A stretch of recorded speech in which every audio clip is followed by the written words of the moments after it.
All right, if you guys want, while we're waiting on Jax, we can kind of recap where we are. Um, so, yeah, we can do that. And also a couple of things that I've fixed and learned since last time. So, um, I'm learning 2E as well, you know. So I am doing like John. I'm listening to some podcasts, but, you know, trying to read the player's handbook as much as I can to get back up to speed. Because you know there are a lot of rules, but they're fun. So plus how that marries to Fantasy Ground, right? So John, I think I mentioned to you I fixed the Vampiric Touch on the spell list, and it had everything to do with how the spell was configured under the hood. Like, so if Does you that click mean the magnifying glass, yeah, it was like there was nothing there for base. So I changed it. If you look now, you'll see the base is melee. It's a melee so if I item. click that little sword icon, it might work this time? Yeah, it will definitely work. When you attack, when you nice. target something with Vampiric Touch, it will absolutely attack your normal Thaco, right? Your normal to hit. And I added a +2 for Spectral Hand because I'm assuming you'll never use it without Spectral Hand. So pretty much 99%, yeah. Yeah, so I built in the +2 to give you a +2 to hit as well.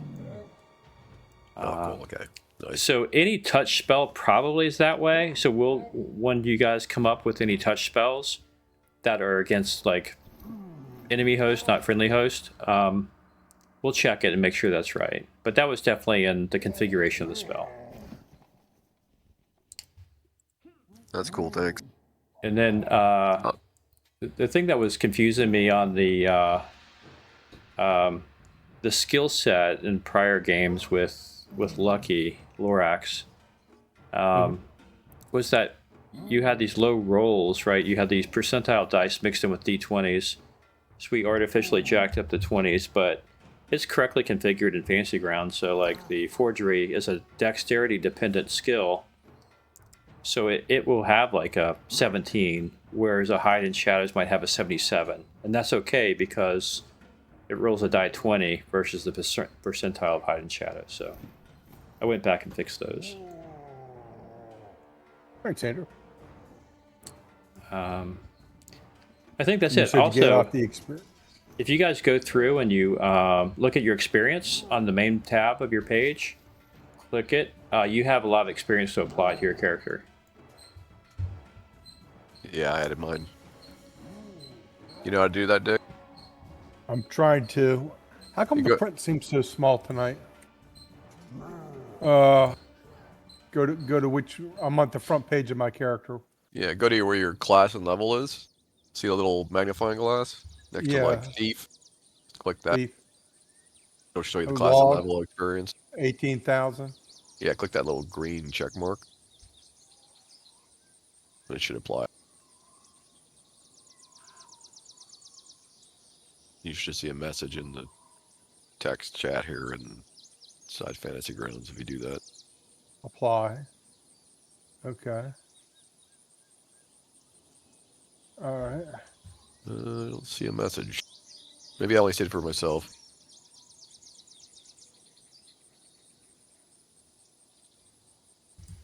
Anyway, you'll see the total EXP go up when you apply it. So. Well, I got the EXP 180, 538. Does that sound about right? It's pretty good. More than I got. You should be pretty close to level, I would think. 220 I need to level, it says. So yeah, another 43,000. Yeah, you're definitely ahead of my bard.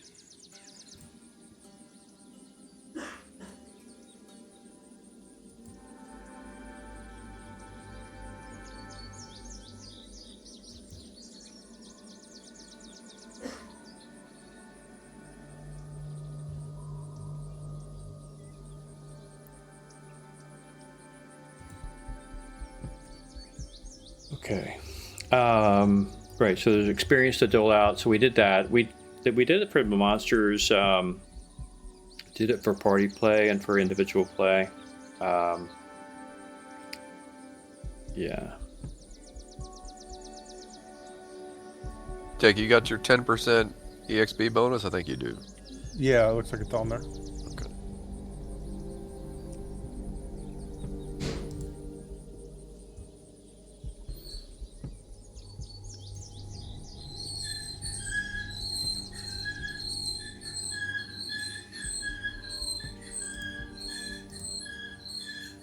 Yeah. Okay. Right. So you guys, where we kind of hastily left it, right? You guys left the Steading fairly beat up, but victorious. You basically ran into, on your way out, there's a cloud giant who wanted to tell you that he had, through your efforts to knock off the chief, his wife, and several hill giants and ogres, that he was not going to join the faction of giants that was being pulled together by who he didn't say. But basically, he felt they were way too weak to use up his time. He was fairly arrogant, and he wanted to see how it played out, and you were victorious, and so he is not throwing in with this lot. And he left, but he didn't leave before he told you that the answers that you seek to your question of who's behind this were in the bottom layer, or the bottom section of the Steading, which you guys never did see or get to. And with that, he left. And you guys, I think at the end, had no trouble finding a cave. So let me push out a map to really the kind of the place you found.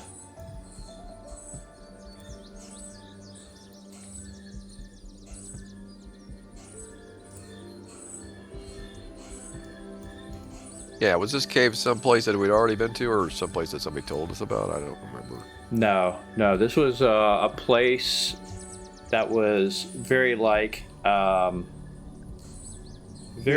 places you passed on the way to the Steading. I think you did read about the number of caves in the area, but you didn't really take note of one per se, I don't think. The ranger, Hallis, was instrumental in quickly getting you guys down this old riverbed that was off the beaten trail. So to the northeast of this riverbed is the kind of the main trail to the Steading. And Hallis took you down here, up this hill and into this cave that you see the shadow of, kind of in the center of the map where it says base. So you guys were able to find or make a pathway anyhow with your horses up to this cave, and that's where you are. The Steading is directly due north. The trail to the Steading is northeast. You take it to the Steading, or you could go to the southeast, and go back towards the towns.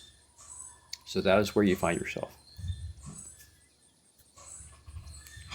Well, we could probably try to make this a more comfortable base of operations, I suppose. Yeah, I think it's certainly spacious enough in there. It doesn't look like there's any traffic or any wild animals that had been in there, as there are plenty of places around here. I would just say, for purposes, it's probably tight entry, 8 feet high to get in, but once you're in, it balloons up to maybe 15 feet high, 30, 40 feet deep, 20 feet wide, something like that. Okay. Well, depending on how long we stay here, I mean, I could actually summon my chest. I have some blankets and stuff in the chest, actually. That's a possibility in case we need additional stuff to try to make bedding or whatever here. But if we don't, I'm not going to bother with that. Andrew, I'd like to set 2 snares if I could at the camp, so we know if somebody comes in, if when we get back, if somebody had been there. Hopefully they snatch up whoever goes in there, assuming it's not too big. Trying to catch a goblin or an orc or something like that. I'm not expecting to be able to snag a giant in it. Oh, you mean after we leave at this place? Yeah, so like it's a home alarm. If we come back and we see the snares been set off, we know somebody's been there.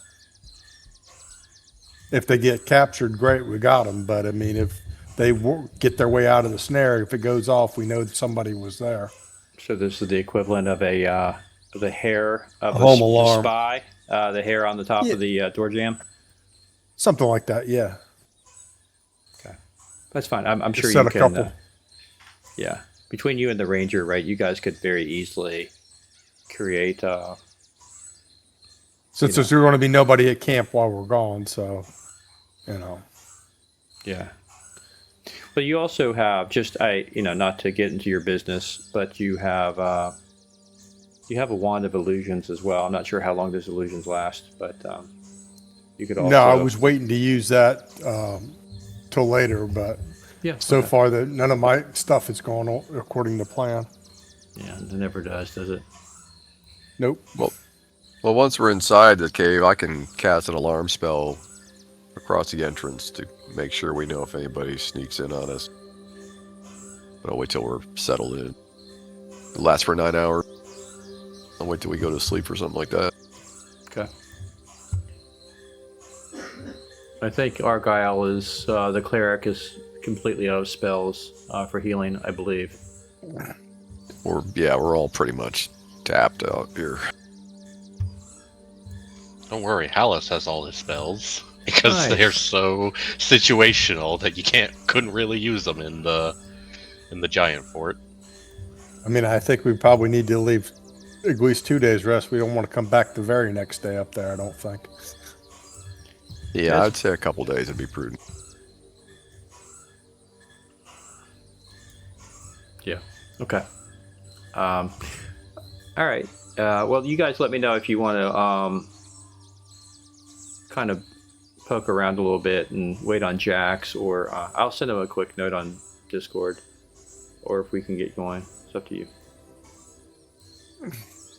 Well, I would just suggest that the ranger and the thief take a, kind of reconnoiter the place around the outside of the cave and see if there's like an area above the cave that somebody could watch from, that kind of thing. If we can cover the cave entrance with any kind of dead trees or brush. We probably need to rig up some kind of lighting too, which shouldn't be a big deal. I imagine the cleric probably has like a light spell or something.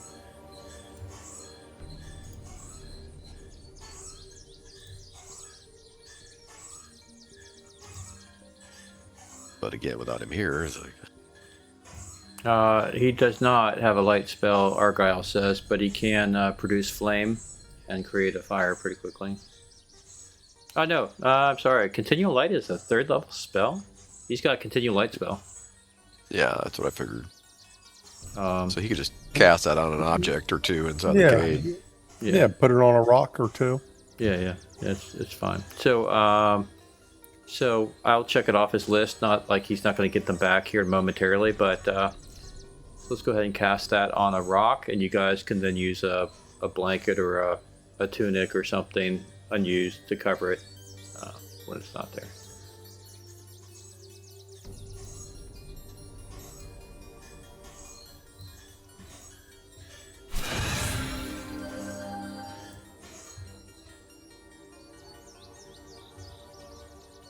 Okay. Well, half the party's got, like, good vision in the dark anyway.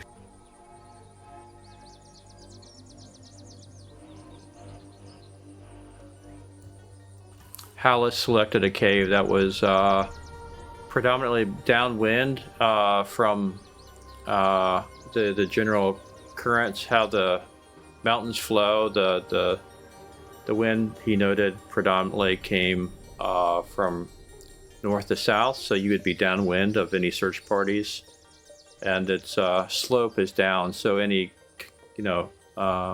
aggregation of water would run off. It's not going to come into the cave. It's going to run out off the stone and down the hill into the riverbed. Cool. Smart.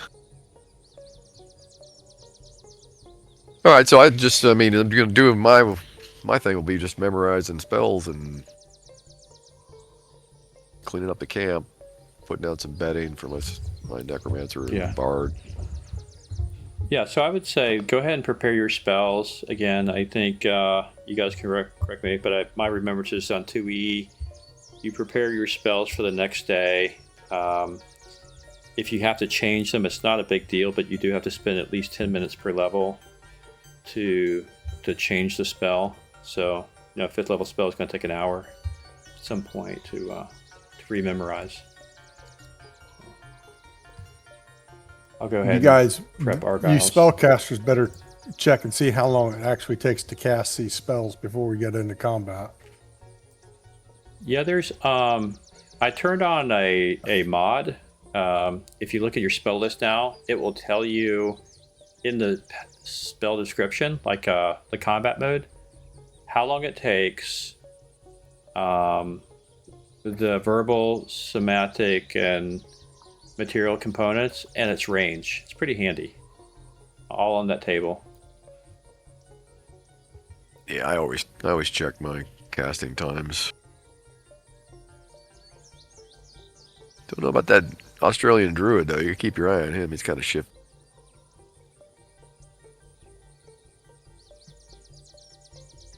Oh, he is a druid, isn't he? He's not a cleric. He's a druid. I don't Oh, know I'm what just kidding. He was a druid last time. I think he's a cleric now. Oh, he is a cleric, yeah.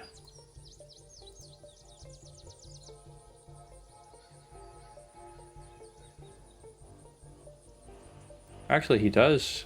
Unless he didn't get ticked off, he does have some Cure Light wounds on him. Let me go and cast that before you guys rest. Yeah, he's actually got the most damage on his cleric. Actually, both his characters are the ones that are wounded. And the Idri's got a little bit of damage. I think I got out of there with full hit points. Yep.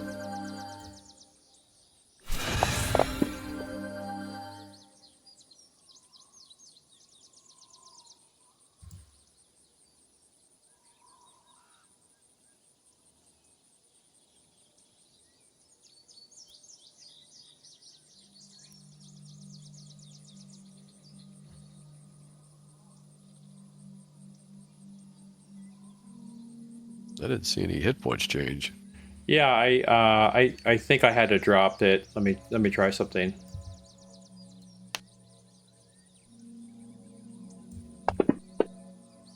Looks like you had him targeted. Yeah, no, I did have him targeted, but just doing the damage alone, there's an idiosyncrasy with Fantasy Grounds, right? So if you target him on the map, if you target people on the map, then when you do your associated damage, it automatically attributes to that target.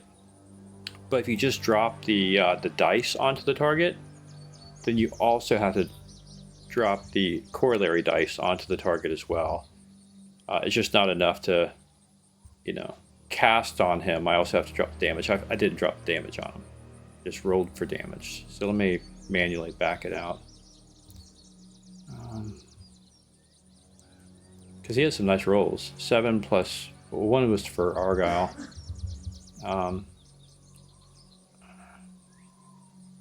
So...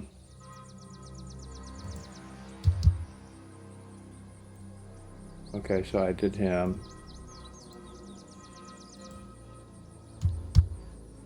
I gave Argyle some back. Okay. Done.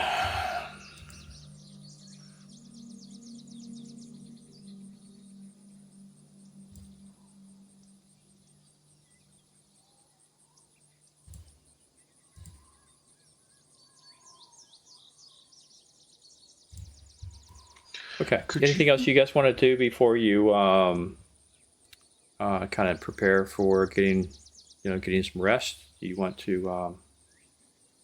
I do have a quick question. Well, I have two quick questions.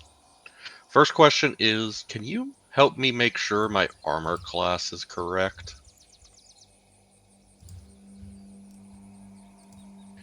Okay, so you have an AC of 4 on the main sheet. Let's take a look at your inventory.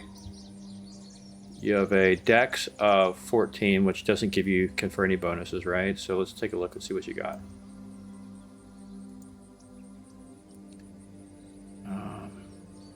Ring of Protection plus 2. That should confer 2. Elven chainmail +1. which is the Yeah, what's 5 the base? minus. It's chainmail, so 5, and then the +1 brings it down to 4. Okay, you should be at least at a 2. And also, when I'm wielding my longsword in one hand, I get an additional 2. Okay, yeah, we'll fix that. That's gonna be tied up in that whole proficient skills. If I know how to write it, I can fix it. I just don't exactly understand. So you want to put negative numbers? No, it'd be For positive. positive to hit. one? Yeah, positive. So under skills, if you go to weapon proficiencies, the skills tab, weapon proficiencies, and click the magnifying glass next to longsword. Okay. Give yourself a. Now it's a +2 to hit. Longsword itself should. Well, we need to give yourself. The longsword itself No, is he gets magical a- +2. The one-handed weapon style gives a +2 to AC. +2 to AC. Gotcha. Okay, so we'll apply that to the AC. So I made sure your proficiency was right. It was checked there. Okay.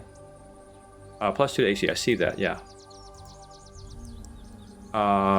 There's no place on that per se to adjust it, so we'll adjust the AC manually. So let's see. Yeah, I'm looking at the combat calculation thing. It's not too different from like 5e.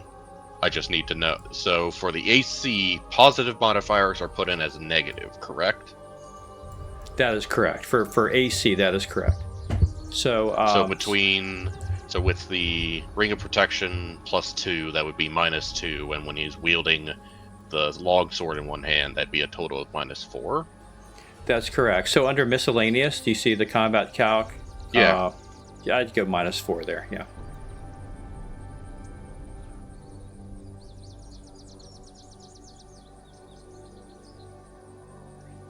Good. Now, your AC shows 0.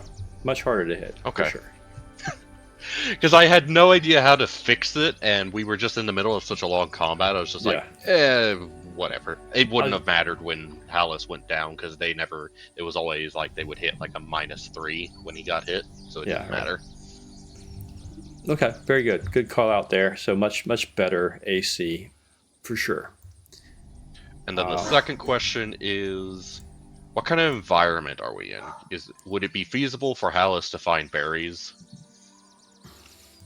Yeah, I think. Look, you're in. It's the. What I say? It was springtime. It's kind of deep springtime in the hills, running up to mountains. Right, so you're in the foothills of mountains. So it's still fairly frosty. Big swings in temperature variance. Your latitude, I guess, in Greyhawk, I'm not really sure, but in the solar cycle, however astronomically this goes, but let's just say that it's a temperate climate, kind of like where we are in North Carolina or something. So, I'd say, you can find berries like juniper berries, things like this with those kind of trees. Okay, because it's for casting good berry. No, absolutely. You can find it. It might take a little, it's not like flush, it's not like tropical jungle. But yeah, you can find some colder climate berries to be sure, no doubt. Give yourself an hour or two. I can roll for a random encounter, but yeah, no problem. No, I mean, you could find strawberries for sure. I used to pick strawberries up in the Adirondack Mountains, if that gives you an idea. Yep, and springtime, I think blackberries and raspberries, wild blackberries and raspberries in the Carolina mountains up here, you can get them growing on vines. So yeah, no problem. How are you guys doing for arrows? Hallis is at 30. They got me at 20. Okay. Let's see. What do I got on my bar?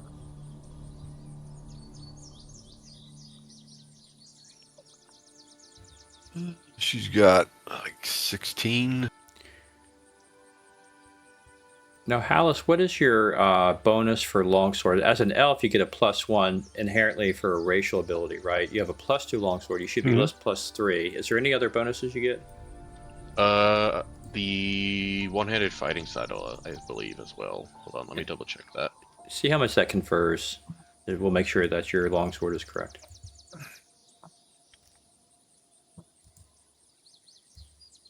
No, then I don't know where that additional one is coming from.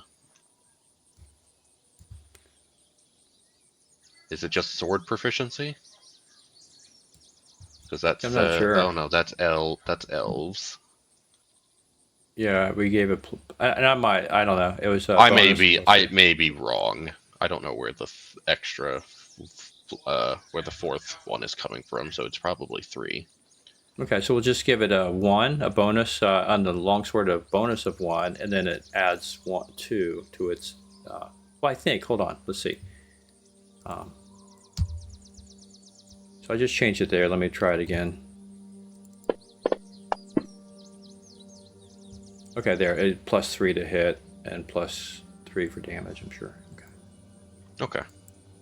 Or +2 to damage. Yeah. Okay. Good.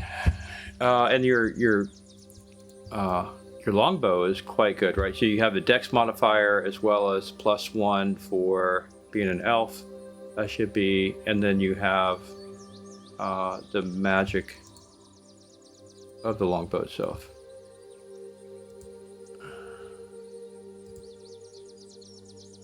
Yeah, so you should have, I think it's a +5 to hit. I think. Where's the fifth bonus coming from? Well, let's see. What's your dex? Yeah, I was thinking your dex conferred +2, or maybe not. Dex is 14. Oh no, it doesn't confer at all. Sorry. Because unfortunately, Hallis has not great dex because he had to put his highest stat into con, so he would have enough con to Gotcha. be a ranger. Yeah. Okay. No problem. Very good. And I learned something new about 2E this week. I learned that it was pretty interesting, John. I don't know if you heard that, but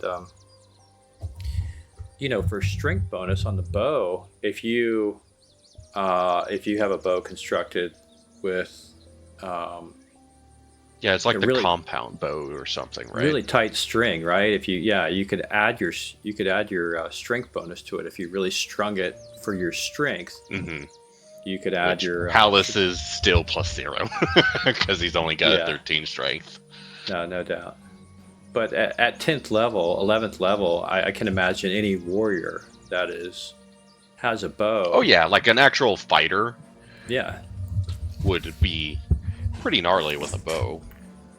Exactly. I love the analogy would be on Lord of the Rings, right? The Fellowship of the Ring at the end, where Boromir is getting handed it to him by the Uruk-hai there. The sound effect of that bow being drawn back by that big old ugly Uruk-hai with its creaking, it's like creak back. It's like all strength, man. It's awesome. Yeah, that is a high draw weight weapon. Yeah.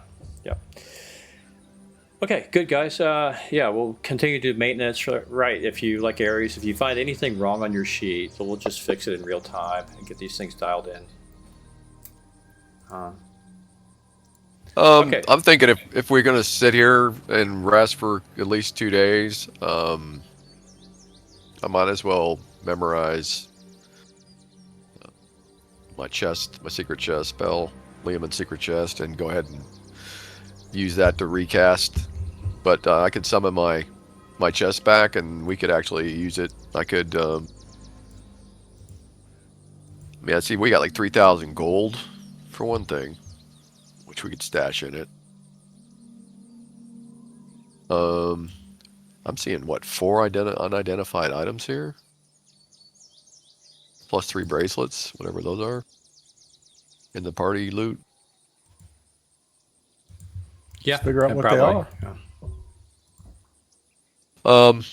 I could memorize, identify a few times on day one, and Liam's secret chest, and then Doesn't the other identify girl have a everything. crystal ball or something? Yeah, but that won't identify Yeah. something. Oh, I thought she was a bard that she got to do that. Well, she can tell. She could easily tell if something is like cursed or magic, but as far as like what it actually is, I mean, we'd have to use Malverin's identify spell. Okay. But also I've got a note here. It's a public note that I made, so this is all legit.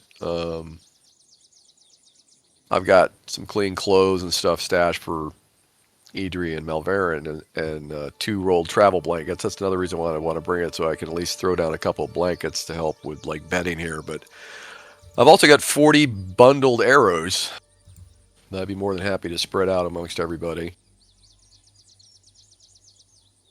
And then Give you me guys, 10, and that'll bring me to 30, and that'll be enough. yeah.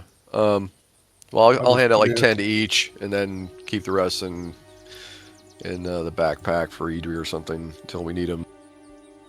But then, if you guys have anything you want to store in the chest, it's an open public note, so you can actually I put subsections in it for each of your characters. So if you want to put something in it, you can go ahead and make a note inside that note. You can see it's Malverin's secret chest. It's under records, player notes. Why don't we split the gold, put 1,500 in the chest, and let's just bury 1,500 out here, 100 yards away from the base or whatever, or 2. That way we at least have money in 2 spots. I don't think we need too much money, but whatever you think, John. Well, I mean, do we need? Yeah, I guess you could use the gold to bribe the giant. So yeah, I guess if you want to keep 1,500 here and put 1,500 in the chest, that's fine. Yeah. All right. And Andrew, I just want to make 5 pardons, that with a blank on it, where I can have people sign their name in there. They agree to fight for us, and they, all charges against them will be dropped. They'll get to live. They pay us $500, and they get the pardon. Is this another tax situation? This is a pardon situation. He's got Think another. of, Do we think have of the pa- authority a papal to do that? dispensation. We got 2 days to do nothing, so I can sit there and write these up Well, if you while write they're it, doing spells. make sure you write it in Hill Giant first of all, and you better hope that they can read. It doesn't matter if they can read. They just need to make their mark and hand us the money. They'll take my word for whatever's on the paper. Well, Malverin speaks some giantish, so we can at least make it seem a little more legit on the paper. They might recognize one word or something. Yeah, I mean, Okay. what were my languages? We'll cross abilities? that bridge when we get there. So you just let me know what harebrained idea you guys have, and That's it. I'll let you know. We want to get some of the guys to pay us money to switch sides to get a pardon and fight the other guys, and they'll get a share of the loot too. So Just for the record, I don't like the plural use of you guys. I'm not involved with this. This is Dick's harebrained idea. Yeah, Hallis is just like, what is happening? Why? Yeah. If Yeah. you And just as a public service announcement, you just killed their chief and his wife, a couple of their And kids. that's what happens when you don't pay your taxes. And on other time. and Go other ahead. things. So I'm not sure, and I don't know. I don't know as I sit here, but they may not be in a talky mood. But we'll see. Yeah. Yeah, no. I'm pretty sure that's when people start shooting the tax man, Dick. But Doesn't matter. They're going to shoot at us no matter what. that's true. All right. All right. Well, I summon the chest out of the ethereal plane, and it appears in front of Okay. me in the cave. Let me go ahead and apply a long rest here.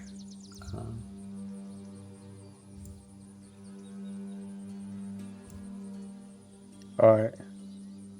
So if there's anything you guys want to stash in the chest, feel free before I send it back. It'll be about a day. Put or so. put 1,500 in the chest. Let's bury 1,000 in the ground, about 100 yards away, towards the west, and we'll bring 500 with us. That way, I can jingle it and say, "I've already had one of you guys sign up for this pardon," and I'll just point to another giant and say he signed up, and then they'll either think he's a traitor, or he'll think it's a good deal. He got a free pardon. All right. Well, Andrew, I guess you're gonna have to change the party sheet to 500 gold pieces in the loot.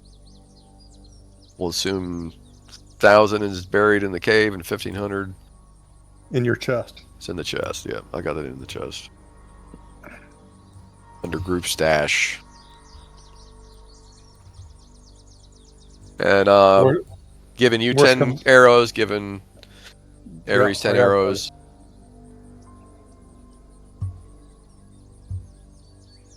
Every 10 arrows.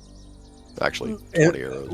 Why don't you put the little short guy up front in our marching order and put me in the back so I can try to hide and get in the shadows and all that because I don't want to really go toe to toe with these giants.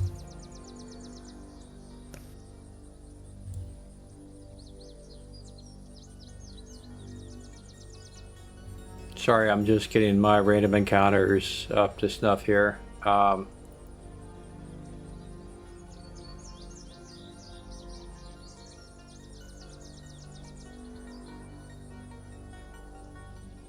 Yeah, don't forget at night I'm casting that alarm spell last 9 hours till daylight.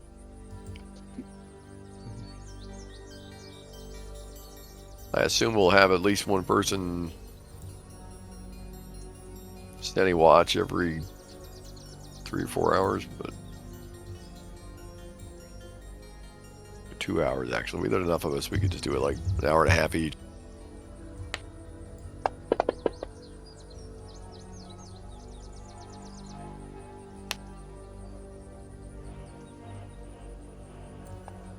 Okay. Yeah. So you you cast alarm outside the cave, I think.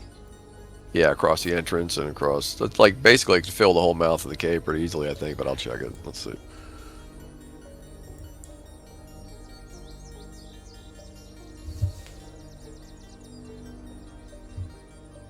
Yeah, up to 20 feet cubic. So, pretty good patch of whatever the entrance would be. Gotcha. Okay. Good. And that works pretty much against anything invisible or otherwise. It even works against ethereal.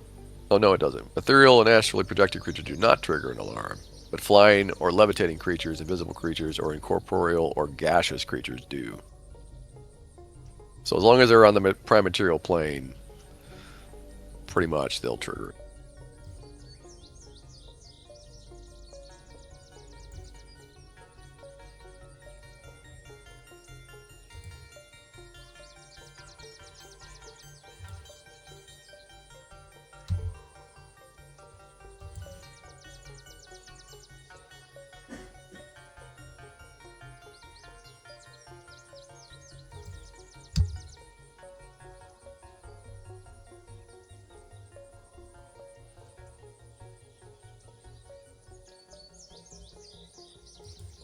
The yard book.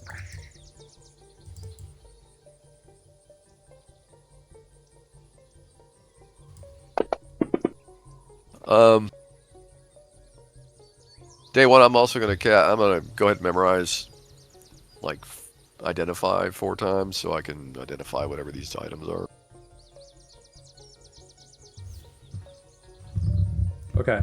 Please note the when you wake up, the night pass is uneventful. The alarm does not go off.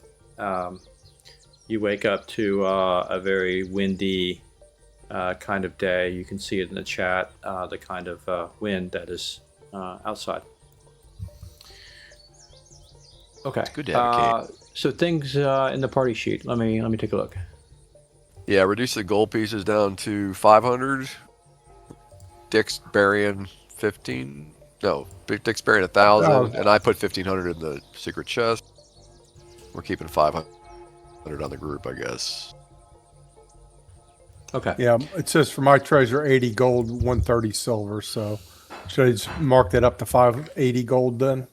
So, I mean, I haven't distributed this stuff. So once I hit the down button, Okay. it'll distribute. And then you guys, if you want to back out the gold, whatever, do whatever you want. Well, just don't distribute it until you reduce it to 500. That'll make it easier. We'll just And assume what happens to the other 2,500? 1,500's in the chest. I've already marked it in the note.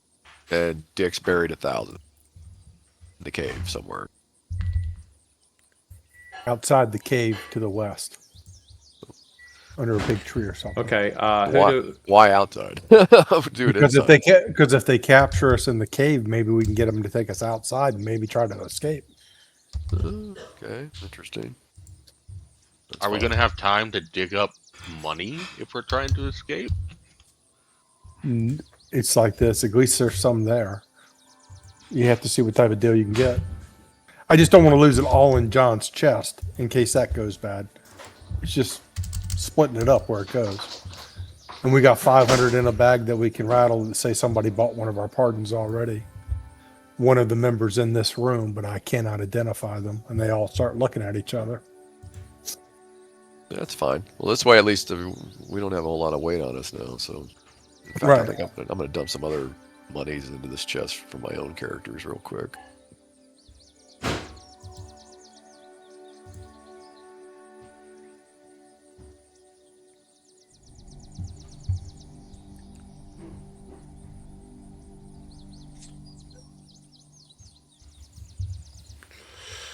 All right, I need to remind myself on potions real quick. I think the rule in 2E is there's no way to identify potions. You have to kind of just taste it and ascertain its effects. So let me check that out.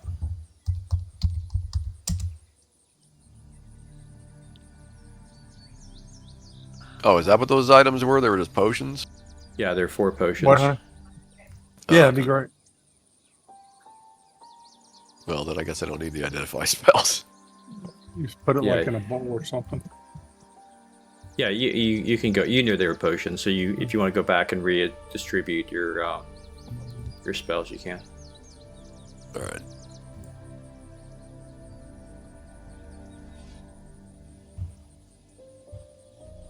I think it's in the DM's guide. Hold on.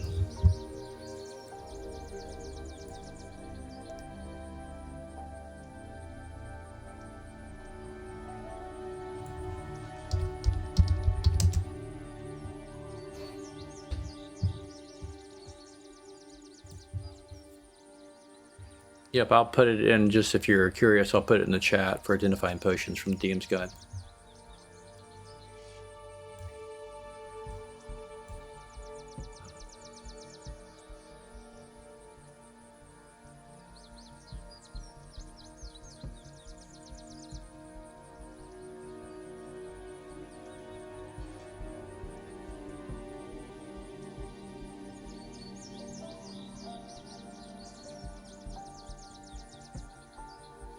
So let me clarify something, or let me get clarification on something. We were essentially sent here to kill all the giants, right? But we were effectively told by Agiliron that they were just going to come back. So the broader context of the story is, right, there's something definitely weird afoot in Styric. You were originally asked by a henchman of somebody. Was it Argyle's henchman? There's a henchman of, I think, Argyle's, who approached you, whose brother was a steward or a high-ranking official within Styric. And he was out looking for adventurers and asked you, the party, to come to Styric to be employed against some great evil, which, of course, to your good natures appealed rather well, and you guys were a bit bored anyhow. You went there, and it became evident that there was definitely something afoot. There were a lot of giant incursions, and in fact, it was so bad, causing mass migration and massive damage, that it was no longer an act of asking.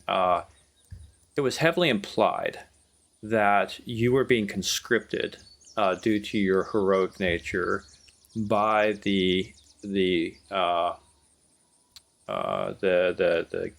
head of the Duke, maybe I forget the Baron of Styric, to be employed to go and root out the giants who were infiltrating the land on behalf of Keeland, of which Styric is a part.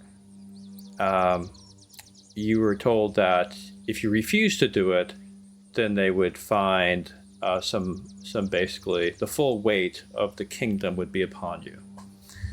So, being the nice guys you are, and knowing 10,000 versus 6, however powerful, is probably not good odds. Whatever it is, right? You went ahead and acquiesced. So the general gist was, Ares, to get to the point, is that you were to come to find out, case number 1, what is going on with these giants? Why is there a black dome? Well, they're going to try to figure out what to do about the black dome, but why are these giants encouraging and put a stop to it? So it's kind of a two-parter. What is the mystery? I mean, they never attacked in a coordinated fashion like they are now. Why has it ramped up and been coordinated, number 1? And number 2, please do what you can to put a stop to it, if you can. I mean, we just don't know the connection between the dome and the giants, but there must be some connection because they're happening at the same time. It would be odd for two coincidences to happen like that, unrelated. Right. And for a cloud giant to be at a hill giant's place is kind of unthinkable.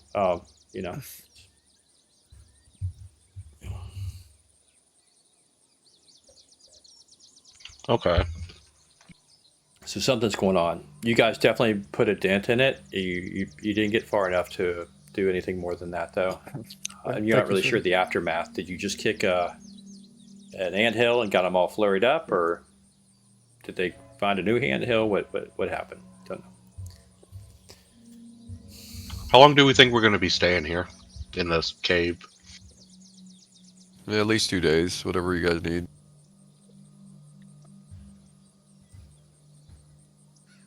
Hellas would probably be keeping an eye on the fort. Okay. Just to see if anything goes in or out. Yeah, I'm happy to do that. In fact, I meant to mention to you, Hallis, on the way in to the game today, that you did spy and confirm that you thought you saw on the way in a vantage point to where you could be looking at the compound, the Steading, from relative obscurity, and you confirmed it on the way out. There is a bluff that is, far enough away to mask any kind of direct sight, but you could have a very high bird's eye view of what's going on there if you were to make your way there. So yeah, Hallis would probably go to that and just kind of keep an eye on the fort for a decent chunk of the day. Okay, I will. Let's. Yeah. So okay, we'll handle that separately. What else, guys? So that's what Hallis is doing during the day. Anything else from you guys other than resting and healing, which I need to apply healing from Argyle? I just created a cave-based note for the group. It's public. I made a few notes on there about bedding. Use the blankets that I pulled out of the chest for Malverin and Idri. I assume you guys can make your own makeshift bedding with whatever you got. We got a small fire going that we probably use to boil water, cook bacon, etc. Got a continual light spell cast by Argyle on a stone inside that we can douse with whatever we need to have handy, like a bag or cloak or cloth, whatever. And then Lorax buried 1,000 gold pieces outside. So if you guys have anything else you want to throw on that note, there it is. The records. No, that sounds good.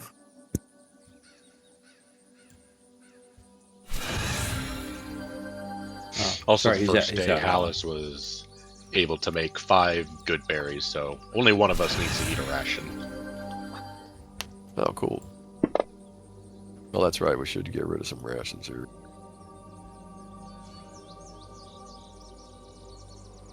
Although, to be fair, Argyle could probably create food if we really needed it, but... And he did memorize that spell, by the way. He had prepped that spell, create food and water. Cool. Alright, so we need I mean, I can have the Bard and Malverin taste test. I assume Lorax would actually be good at taste testing, too, because he's a thief. All the Yeah, four potion. I'll take number one. Give me the first shot. Okay. And Hallis, if you got enough berries, Argyle also has good berry, and they go 1 day per level. He's 11th level plus a day. They can go 12 days. So if you Oh, give I thought it him- was per level of the spell. No, per level of the caster. Okay, so that's a okay. But yeah, he only made enough to feed 5 of us with the first roll. So Okay, It's a 12-day-old donut. Hey, I probably eat a 12-day-old though. he's got probably have. 6. Argyle's got 6 berries, so we can put those. I'll go ahead and cast it.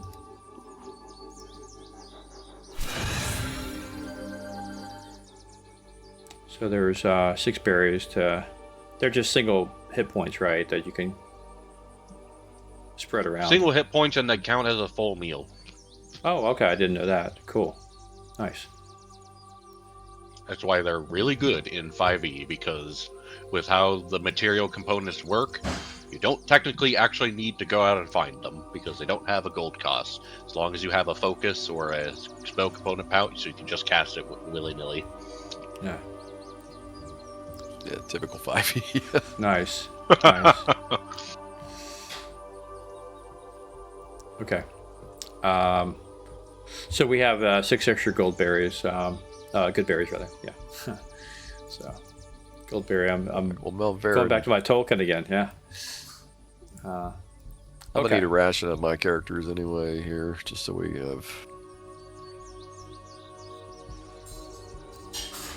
All right. So, Hallis, while these guys are doing maintenance and odds and ends, let's go ahead and give you some adventuring here. So let me roll to see if you encounter anything on the way back to the Steading.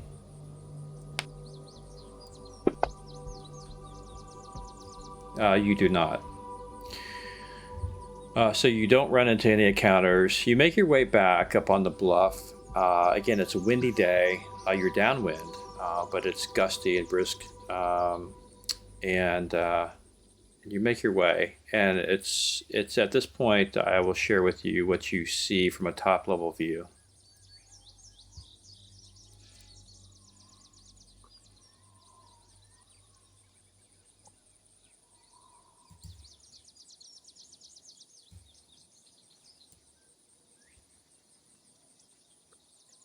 Okay, so you're not quite obviously overhead, but this is about the kind of angle-ish and height that you're at a ways away. You see the Steading from the rooftops. What you do see, which is a little bit different, and I probably didn't notate it before, are the boulders. There's some boulders kind of around the compound, first of all. Secondly, what you see, which wasn't apparent before, Ares, is that, not listed on the map, but you have now a lot of people outside. Looks like they've gotten serious about their alert and their military kind of readiness. You have dire wolves walking around the compound with 2 ogres each. So a couple patrols of dire wolves are around the compound, and you also see some hill giants walking in from amongst the boulders. It looks like they might be scouting the general area. And that's what you see in the first hour. You tell me how long you want to stay, and I'll tell you what you see. He'd probably stay for like 2 or 3 hours just to kind of get a feel for it for the first day. Okay. Because of the wind, you're a little too far away to hear anything. The wind is kind of blocking any sound that might have carried. But there's definitely orders being barked out. During those 2 to 3 hours, you see some orcs. Moving in this current direction. Hold on.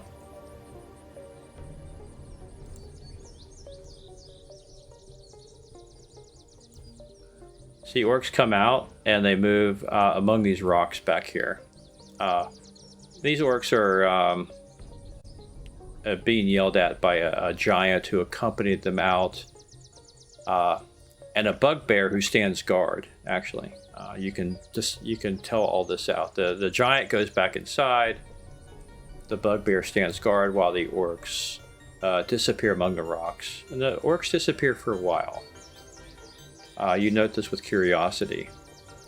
After maybe 45 minutes, 35 minutes maybe, the orcs come back with their arms full of something in crates, and they accompany the bugbear back inside. Okay. Did the orcs have weapons or no weapons? You'd have to ask Gary's that. I'm Yeah, sorry, I'm writing down no. notes. No, I'm writing down notes at the second. But yeah, he's no, just trying to get in as many details on them as he can. Right. So let me fill in the specifics. The orcs. How many orcs were there? There were 3 orcs. They each came back with something in their hands. The bugbear. These did not look like a friendly alliance sort of thing happening. This is very much a subservient point or else kind of thing. The orcs were not armed. They're not armored. They walk with, it looked like broken spirits, very quiet, demure. Clearly these are servants or slaves. Probably poorly treated ones. Alright. On seeing that, Hallis will make his way back to the cave. Okay. Yeah, it's more of the same over that hour. I mean, that's the last you see of any weird orc kind of excursion. Otherwise, you just see patrols of direwolves, ogres, In front of Bob's. and some hill giants coming and going. It's out of the way of the garbage. It's fine. I knew that. Okay. Thank you. Thanks for dinner.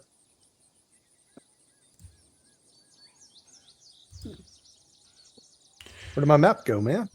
I killed it. Once Ares left the scene left with him. So, Gotcha. so you make your way back to the base. Let me check for encounters on your way back. Yep. You thought you might have heard something, but you did not. Or at least you didn't stop to check it out. Okay. And you make it back to the base without any further ado. You don't see any signs of life, or at least being followed, for sure. Alright. So yeah, when he gets back, he would just kind of talk to the others. Well, they have certainly kicked up their security. Well, they're probably looking for the tax collector. They're probably trying to make sure that more people don't come in and kill more of them. Yeah. Also, Well, noticed some orcs. They look to be some sort of... They did not look like they were happy to be doing what they were doing. Anything else? Any other humanoid? There was a bugbear standing guard. I saw some ogres patrolling, and they also have dire wolves. Okay. So the map you showed us, we're coming from the south. Is that it? Of the Steading map?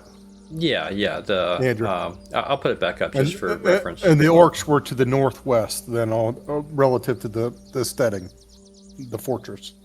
They're at the Steading, I think. Yeah. So you guys came in this way. Tower here. That's how you guys came. Well, you approached it here. I had it rotated, I think, 90 according to the map. You scaled in. Right. You actually entered the compound here. I think we were actually over in that open area, weren't we? You entered here where I have the arrow. Right. That was the guard tower. This open area, the door prior was closed. It is open now. That's an open area where if you put 2 and 2 together with the number of dire wolves, it might be the pen where they kept them. Oh, I thought we went out that. Okay, I'm We confused. went. I thought we exited that and ran into the cloud. We giant. exited going south down the road. Oh, that way. Okay. You're right here, where Okay, the circle is, like- where you exited. You entered where We the went south top down the arrow road. is. Yeah, and Okay. you went south down the road. John, this is what I'm thinking. If we could work our way all the way around to the north west there, set up an ambush there, and use an illusion where they see 4 or 5 orcs and an illusion of our party running north away from the camp there where they see it, and get them to chase us up where we have defensive positions up on the boulders and attack from that. What do you think? Might work, but how many? I mean, do you want to waste charges? on Well, your- I've got 10 charges, so I mean, one. I mean, that's just to get them out. I mean, we just want to weaken them, right? Sure. So, I mean, I don't want to take on everybody, but that way gives us a chance to maneuver and escape.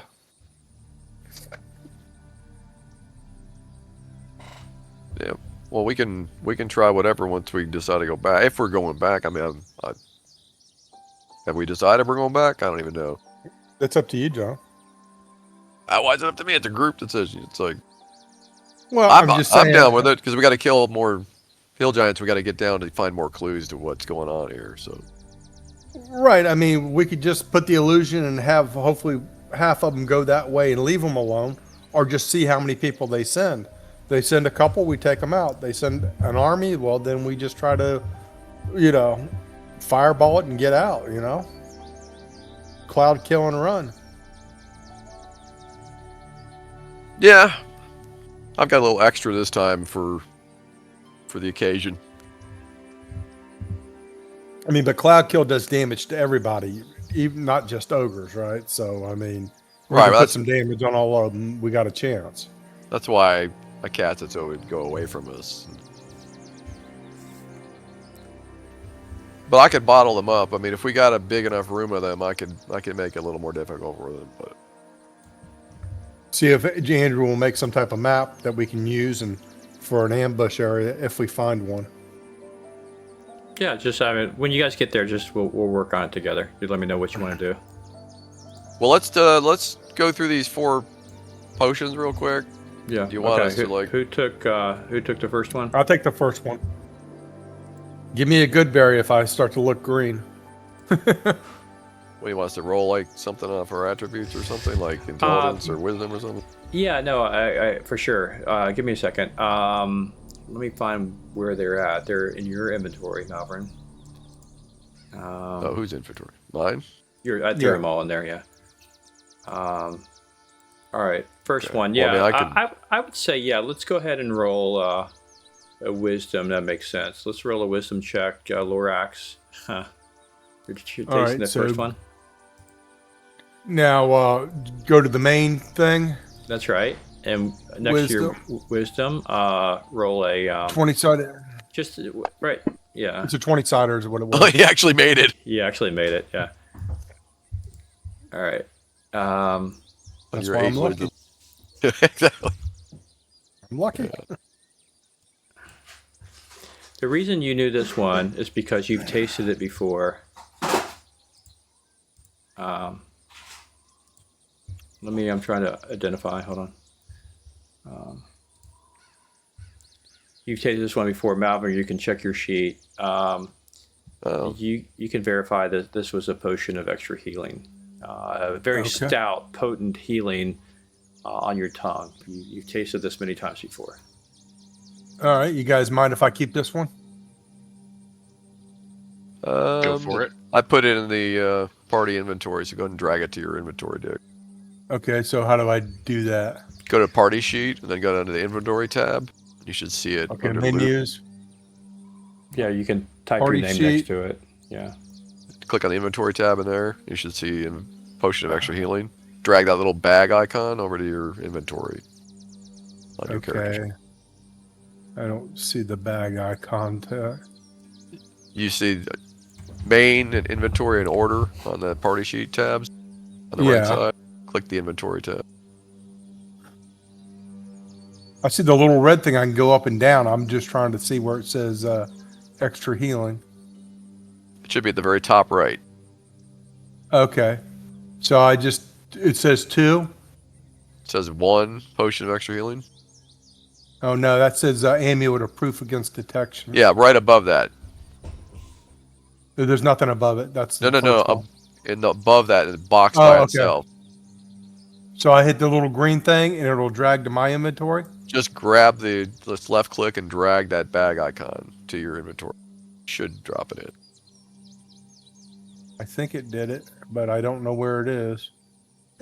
I don't Yeah, see it it. says it says it's in your inventory.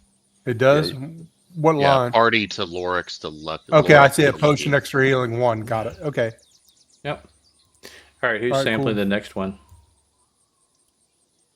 If we're saying it's a wisdom, somebody with a decent wisdom ought to be checking these out. Malverin, for sure. He's got 17 wisdom.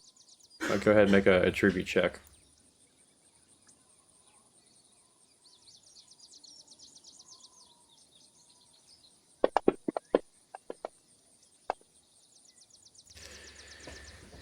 Yeah, you're unable actually to establish this one.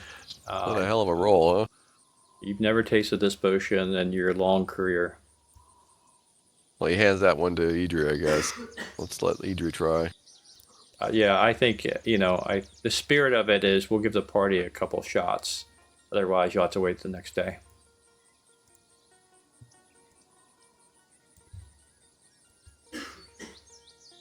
Go for it, Idri. Oh, her wisdom sucks. Okay, we'll try. But you can do Argyle. Argyle's probably got a good wisdom. Yeah, she failed. All right, she failed. All right, so that's it for that potion for today. It's flummoxed the group. You'll have to check it tomorrow. Next potion. Yep. Malverin again.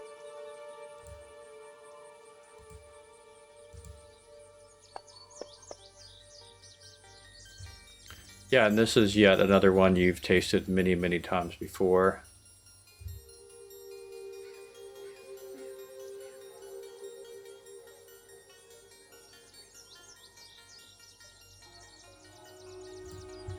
I can't, let's see, identified. Oh.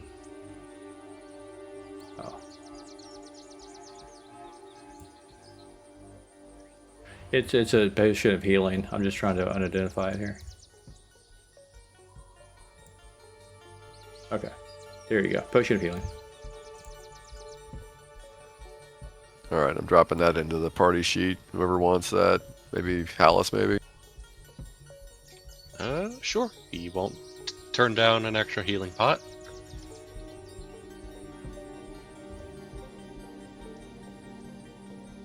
And one more. Yep.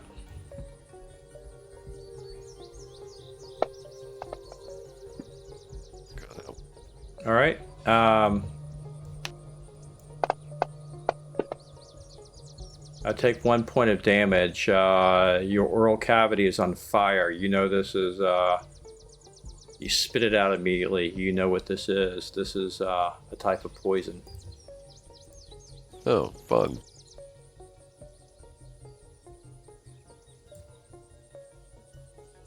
John, you want to give me the poison in case I get a chance to slip it in somebody's drink?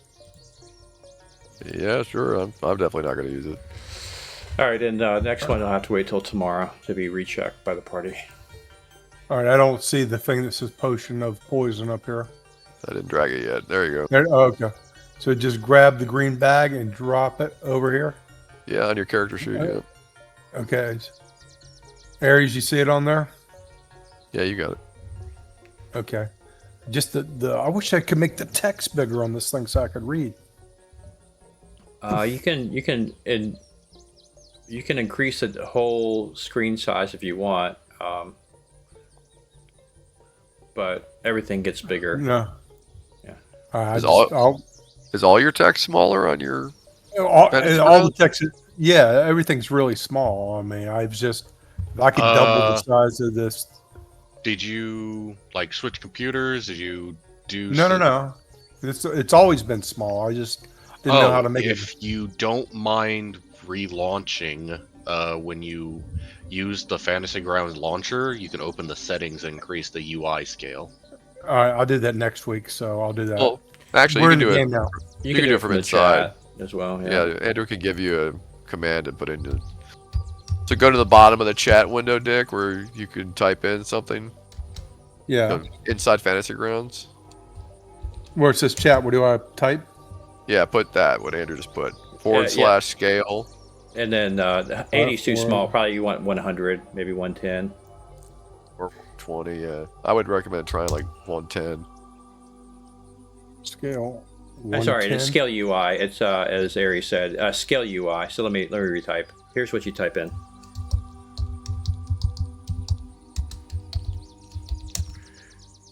Without the exclamation marks. Yeah, but do like 110. SC.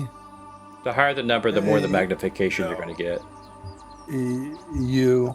So let's do 100. You said.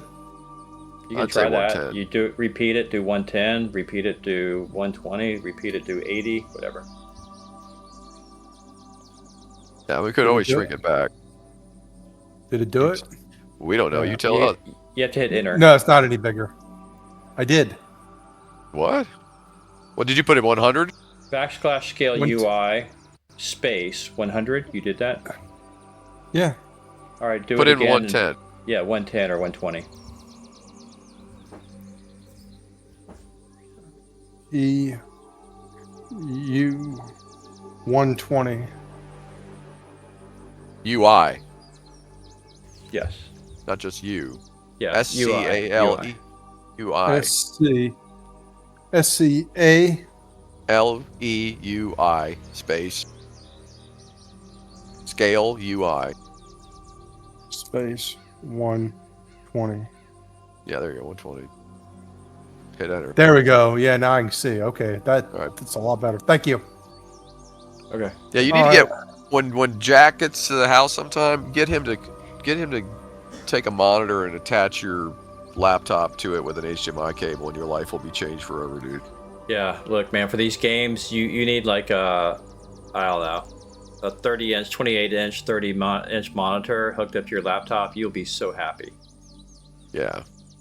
You'll be so happy. And Fantasy Grounds requires a lot of real estate. Yeah. Okay. I'm good now. All right, good. All right. Cool. So, what do you think of that plan, John? Yeah, I say go for it. If we can lure them, half of them out, or at least any portion of them out, it's better than nothing, and then we can just kind of sneak in. Okay. Distraction can't hurt. So you're going to spend another night. Hallis, did you want to check the compound again? Scope it out again, or you're good with doing that? He'll scope it out again, but now that he knows that they're on alert and they kind of have people scouting around, he'll do whatever the would it be hide in shadows or move silently when he's near? Oh, I can do better. I can do better than that. Idri can just cast invisibility on you, dude. Well, I mean, he's gonna be there for probably a couple hours. Yeah, but she's gonna rest and get her spell back anyway, so you might as well be. yeah, Okay. and the length of the spell is probably I'm not sure how long it lasts, but I think it lasts until 24 it's hours. compromised. Yeah, until it's compromised. Yeah, it's 24 hours. Oh wow! I think in D&D it's only like a few minutes or 5e. It used to not last sure. until you attack somebody. Is how they used to do it usually. That's Yeah, pretty neat. It's until you get hit or until you attack somebody, or 24 hours basically in AD&D. Okay. So yeah, I mean that.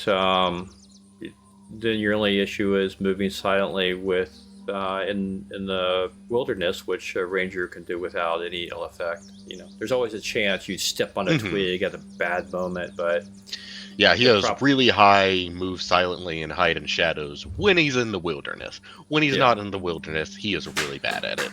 yeah, Or he's kind of mid at it. Yeah, let's face it, this is your superpower here. I mean, there's this is what you're made for. So even without the invisibility, it would be really hard for anyone to track you at 10th or 11th level. But that just adds another layer of nothing's going to happen, right? So let's just see if you see anybody. So, well, before we do that, we have to adjudicate another night. So the end of the first day is winding down. For practical purposes, Argyle, he could have prayed and created food and water, so you don't have to burn any rations. I think everyone's healed up. So preparatory spells for the next day where there might be an incursion, if you guys are so inclined. You may want to think about that.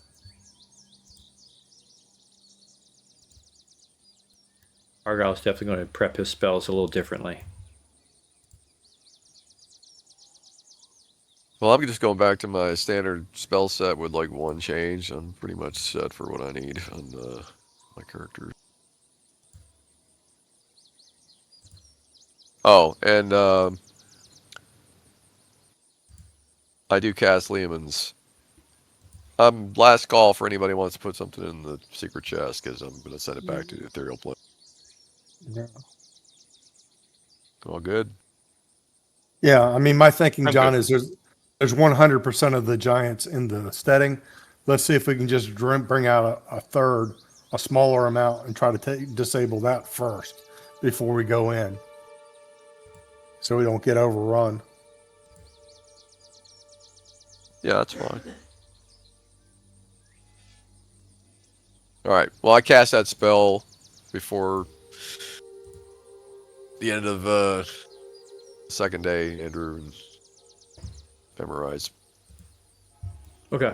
replacement spell. So, well, there we go.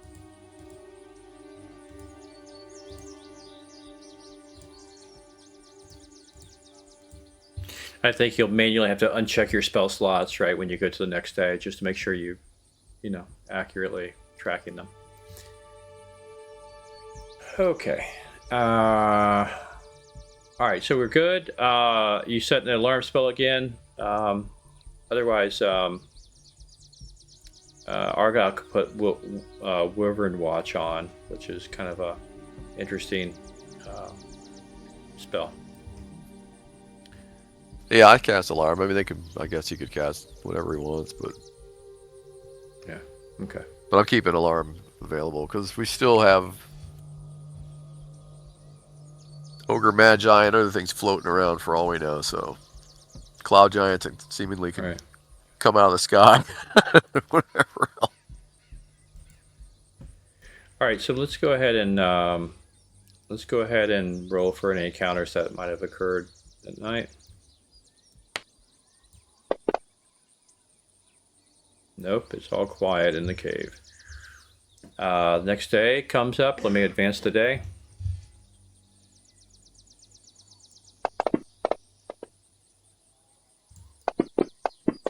Probably should give Thabblebean back a hit point, at least, for resting. Okay. After a blustery day, looks like a cold front moved through. You had windy day. Then last night, during the night, it was a strong wind with heavy rain. Only to wake up to find a dead calm for weather. Absolutely still. Sounds travel. And the skies are clear. So what did the Rangers see this time? Okay, so we haven't done that yet. So let me see if he sees. They won't see him, but he might see them. Let's just see if he sees anything on the way back to Steading. He does not. Once again, he's able to get to the perch, the bluff overlooking the Steading.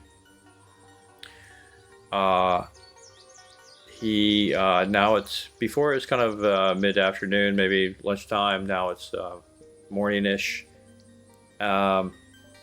He still sees kind of a carbon copy of what he saw before. Surprisingly, you'd think maybe this early in the morning the giants would have been drunk and disheveled and not out, but they're still patrolling with direwolves and ogres, which might bespeak to maybe there's some more disciplined, firm hand happening here. Don't know. Just an interesting observation. And once again, Hallis does see the same scene play out to the northwest. Bugbear comes out, this time with 2 orcs. They trudge to the northwest. The bugbear stops at the compound. The orcs walk among the rocks and disappear. They come back 30 minutes later with their arms full of some crates. It looks like some bags, maybe a sack, and they come back into the compound. Hallis, the fact that it's dead calm, I'll give you a chance to hear. I don't know if you understand Orcish, but I'll give you a chance to hear any snippet of conversation. So we'll give you a 25% chance that you might catch some words. So 1 to 25, you hear something. 26 to 100, you don't. No, you can't quite. You know they're talking. You can't quite make out what they're saying. They're speaking kind of low. Clearly, they don't want the bugbear to hear too much. Okay. But they come back with their arms kind of full, and they go back inside the compound. Which raises your curiosity, of course, to a large extent. Hallis right? is gonna wait around a little longer to see if they are staying in the fort or if they're just doing this to essentially pay tribute or something. Forced tribute, as it appears. I mean, the supplies are going from the rocks to the camp, right? That's right. The orcs leave. They come out of the compound empty-handed. They go to the rocks. They come back a short time later with their hands full of stuff, and they go back into the compound. And there So this they is stay. this is where they're hiding some supplies and stuff. Don't It know. must be their emergency stash or something. Is what I'm thinking.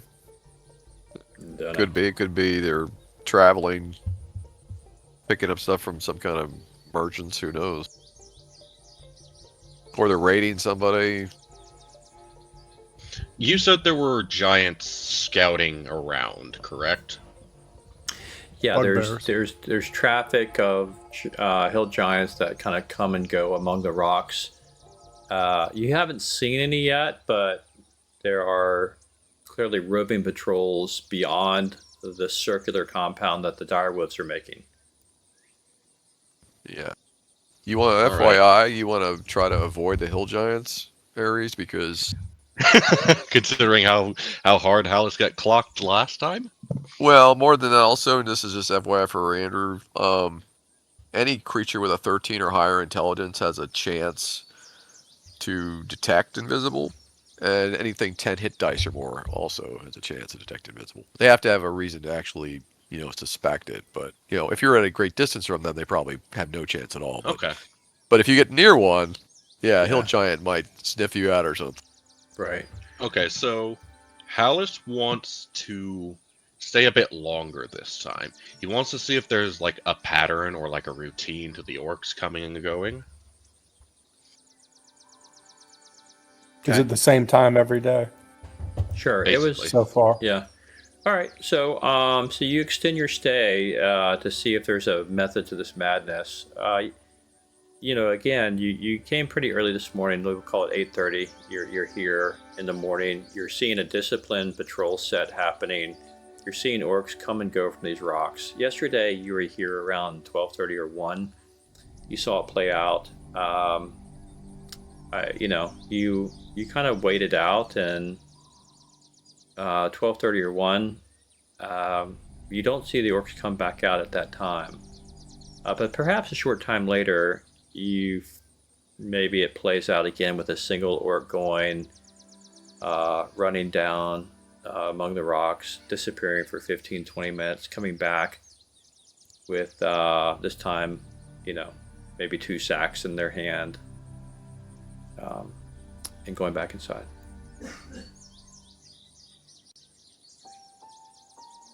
And let's All see right, if you Hollis is gonna- let's see if you overhear any snippets. Again, I'll give you 25% Okay. chance.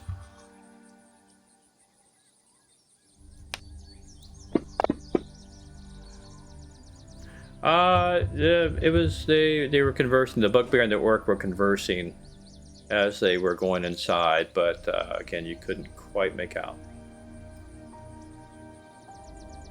All right. And with that, Hallis will probably... how long has he been there? About 4 hours, 5 hours. Yeah, he'll go back. Are the hill giants going in any type of pattern that he can notice? Is there any tracks that he sees of the hill giants where they're going up the same paths every day? Good question. I hadn't thought about it. I think there are probably general areas that they come into. Maybe that's easier to get out among the boulders. Yeah, just naturally least resistance paths. Exactly, but you don't get a sense that it's a singular direction. It's kind of they come in from different cardinal directions, north, south, east, west. But they come along the same path of least resistance. Yeah. Mm-hmm. What's the most number of hill giants we've seen together? 3. I think bands of 3, 2 and 3 seem to be fairly typical.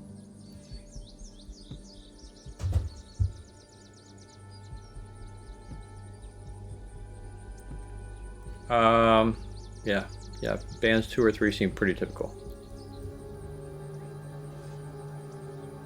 All right.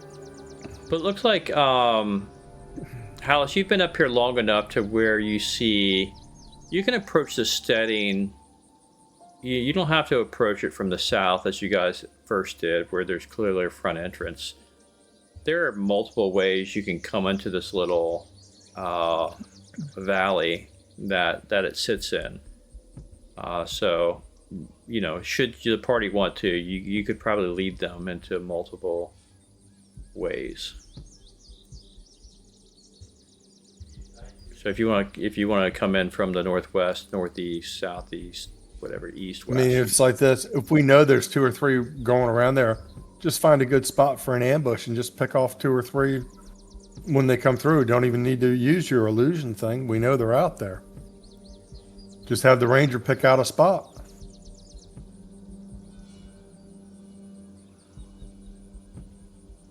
Yeah, Hallis is going to go back and kind of share what he's seen so far with the rest of the party.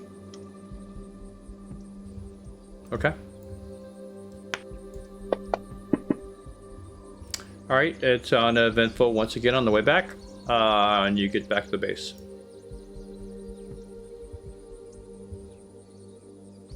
They are certainly more disciplined this time. It's like a complete shift from when my original party went in. The orcs are also continuing to leave and come back shortly later with supplies.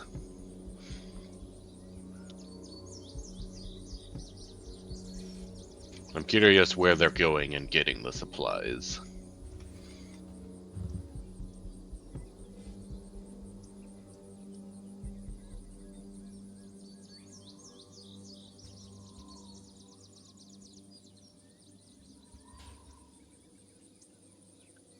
I'm saying, do you want to check out the little spot where the orcs are getting their stuff first on the way up there, getting to the northwest? Maybe we just find a keg of beer in there or whatever, and we'll drop that potion of poison in, and maybe we take off one that way. What do you think, John?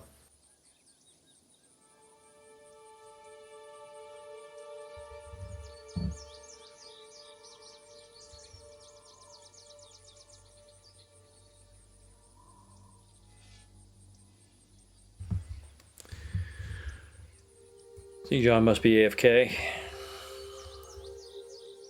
Sorry, I had my boom up of freaking allergies. Yeah, you could. I mean, if you use a potion like that in a large barrel, I'd imagine that you would be able to kill anybody with it. It'd probably make them all sick. Well, then save it for later then. I don't know. I mean, making them sick wouldn't be bad either. I mean, if you make them sick, they're going to be at least, I would imagine they'd get some kind of a -1 to, hit or something negative. Or might even take some of them out of the picture temporarily, and they would go seeking help. Maybe they'll think the orcs are poisoning the giants or something if they're those They won't necessarily know that we did it if we can sneak in and out and do that. True. I mean, depending on who you administer it to, it could have different results for sure. Yeah. I mean, it's as valid as any other plan to try to like Stir them up sow and get them chaos. out. Yeah. I'm hesitant to give them a reason to be angry at the orcs. They don't exactly seem to be on equal terms. I'd hate to make their lives even more miserable. Well, they are orcs. Yeah, that's exactly what I was going to say. There's not a recovery program for that. But I see what he means. I mean, Yeah, I think you guys have if they're not compassion on. All right, never mind. We'll just downtrodden. As much as orcs are, I would just I'll say this. I'm not gonna artificially construct morality for you guys. You are of course good characters, but you got to figure out the lesser of practical two evils. Literally, the typical cultural nature of orcs, which is evil, versus the subjective servitude of being enslaved. And in fact, it seems what they are. So Tolkien's orcs versus Ring of Power. I'm just like, I've saying. never seen it. Yeah, never seen it. So. Well, they treat them like people. Yeah. I mean, for me, it's just the idea of using poison would be what Malverin would want to do, but I can't stop the thief from using poison. Yeah, this is where like that's just my 2 cents on the matter. If you want to poison, go ahead. Right, and this is we really, to role play accurately, right? Thalbane says, "Hey, we not poison. That's a coward's way. I'm going to stick them face to face, every giant. I'm going to stick them with my goblin sticker." If he doesn't want to do it, then we won't do it. Okay, let's just find a good map you can put up for us. The thief can poison all he wants. I am going to stand straight and send them all to the giant hell. He hates them. He hates them. And he doesn't want to lose the satisfaction of impaling every single one of them on the end of his little sword. Okay. Oh, trust me, if Hallis rolled orc for his favorite enemy, he'd be all for making their lives miserable. Have you not rolled that yet, Hallis? Oh no, his favorite enemy is humans, so that'll be fun. Oh right. Oh yeah. So I guess you really hate the evil humans. That's the way to probably adjudicate that, right? Mm-hmm. Since you're a good character, there's no redemption in your mind for evil humans. They just need to be slaughtered, and that's it, probably. Yeah, basically. Okay. Well, Dick, your thief is neutral, right? Neutral line. I don't even see my alignment here. So what page is that on? That's something you have to construct yourself. It'd be under notes, probably. Notes. Yeah. Okay, hold on. Yeah. Neutral. What I would recommend is, like, for that poison pot, what you could do is you could mix it with some oil and then put it on a blade. You could put it on a dagger or a sword or something. And then I wouldn't have a problem with it. I mean, if you're using poison to like defend yourself or whatever in a fight, you are a thief. Well, you would use tricks. So I'll just wait till I actually get a giant that I think I can get. If we get a chance to get in the hall later, I'll save it. May not be used tonight. Maybe next week. Yeah. Okay. We'll just shelve that idea and something to think about. Sure. If we find baby hill giant Hitler, we'll go ahead and poison him. Okay.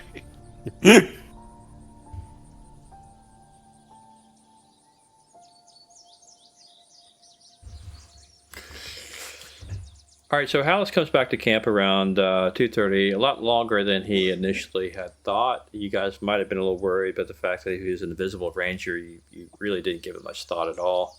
And he comes back and he gives you the down low.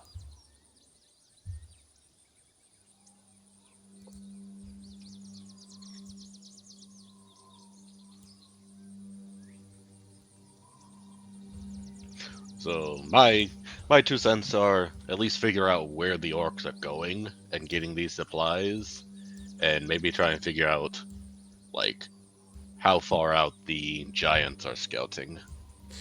And what are they exactly scouting, if anything, aside from just the general area?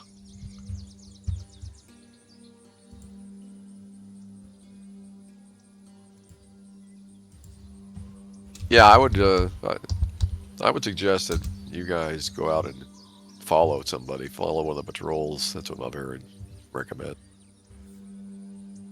You still got quite a few hours on the invisibility, and Dick should be able to Hide in shadows. I'm just hiding behind in the tree. forest. I mean, you can wait till Okay. dark, and then All right, you guys. So the plan is for Hallis and Lorax to go spy out the what the mystery is among those rocks. Yeah. If there's Okay. nobody there, we'll just try to creep in and see what it is. Sounds I good. mean, to I me. have a feeling it's just a warehouse of food, but Yeah. Okay. we haven't seen anything but food come in. It's all coming one way. Yep. I mean, either it's a whole big warehouse or it should be emptying out after a couple days. Because 2 bags at a time isn't going to feed a bunch of hill giants of whatever it is.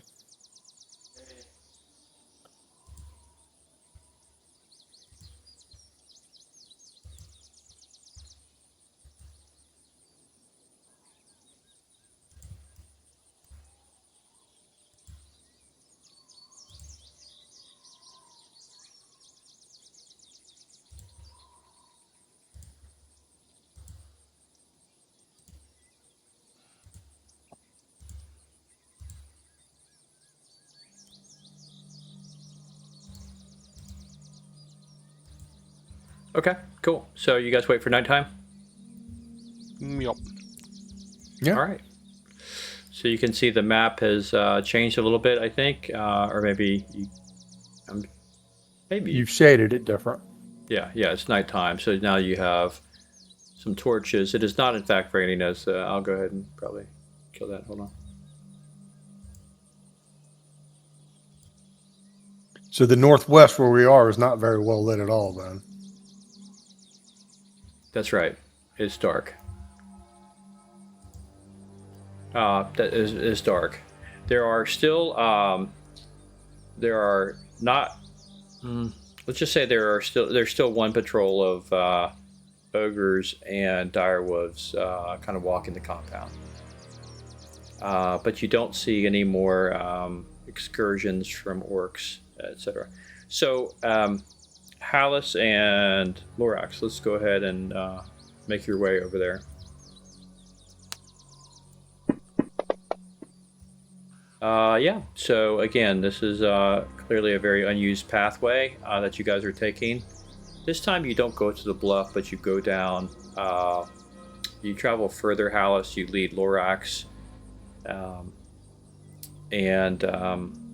You wind your way a fair distance, but steadily making your way toward those northwest rocks. As you get on the ground level, you can see this boulder is really, fairly big-sized boulders. But that's where you're headed. I just rolled for a normal random encounter here as you're traversing the wilderness. As you're getting closer to Steading, I'm going to give another chance to run into one of the bands here. Hold on.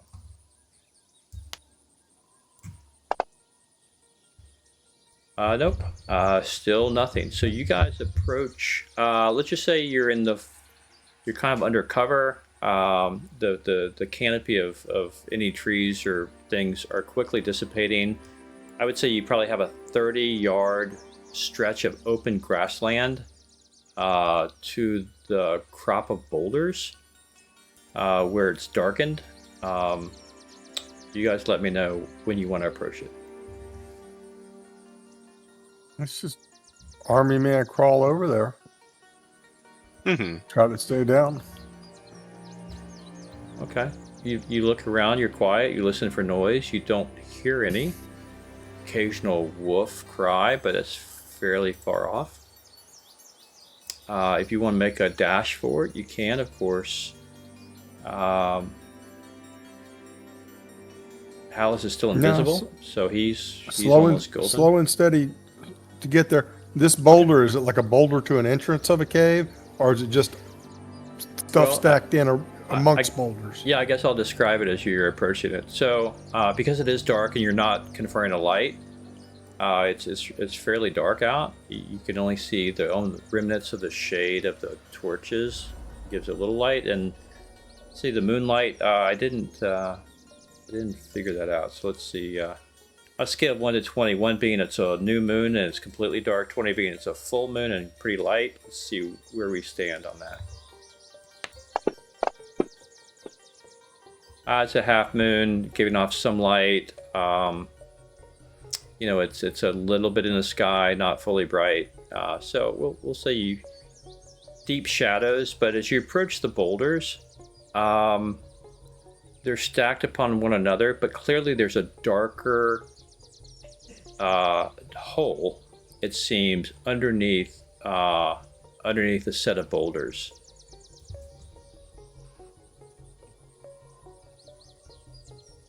And as you approach and get really close, like right among the boulders, you don't see anybody, you don't hear anybody, but clearly this is an entrance that goes down. You'll know where it goes down to, but there seems Is it to be stairs or a ladder? Or right now it's just a hole in the ground. I mean, it's like it's underneath. I wouldn't say like a hole in the ground where you drop down, but it's like a slanting tunnel going down into the ground. okay, I'm saying any smoke coming out of the cave entrance or anything? No, Any smells? No, a bit stale air. About it. All right, well, let's go down 10 feet in and see what we see.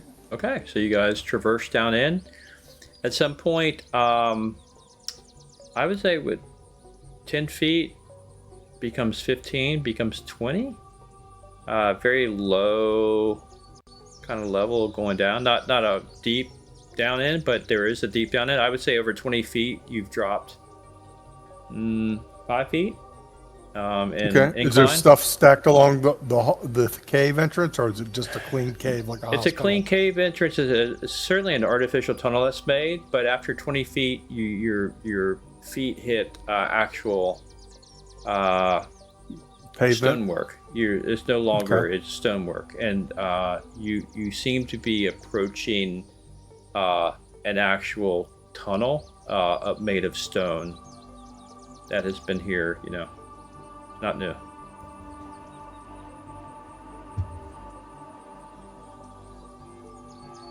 Yeah, let me know if you want to go further. Alice wants to just- go further, but if Um, Lorax doesn't, then he's not too tied to the idea. I'll go with you. Let's go another 10 All or right. 15 feet till, I'm gonna go ahead. it's like, I'm gonna put you on a map. Hold on. we either got to see a person, a door, or some type of supplies before we know what this is, other than just a hole in a hallway. Yeah. How long was the trips usually for the orcs from the Steading to the cave and It back? was 25 minutes. Yeah. Okay. And So you've spent we've cut yeah. half that off already. So 5-6 minutes, no more. Going down. So we go down this thing another 5 or 10 minutes, and then we go back and tell John what we've seen. And, Yeah, you find yourself in a that's corridor. not the type of spot I want to ambush here, though. I don't think. Yeah. So do you guys see the map? Yeah, I see the like a hallway going southwest. Yeah, there's a bit of a light ahead, isn't there? Do we hear any noise, any speech?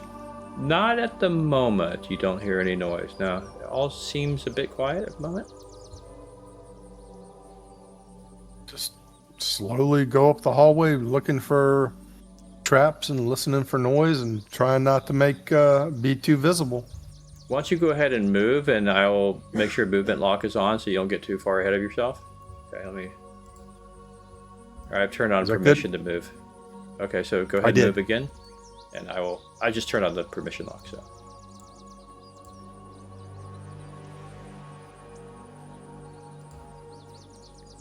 Which It's a little slow to confirm.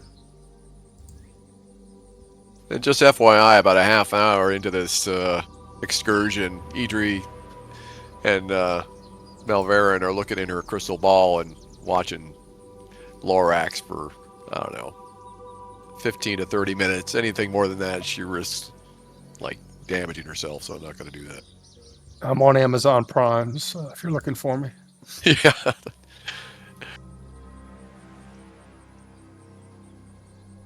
She's got a 100% chance to track somebody she knows well. So. And just so you know, Andrew, I have that cloak of displacement on, so the first shot misses no matter what they roll. It automatically does it. Yeah, I don't have to remember it. Yeah.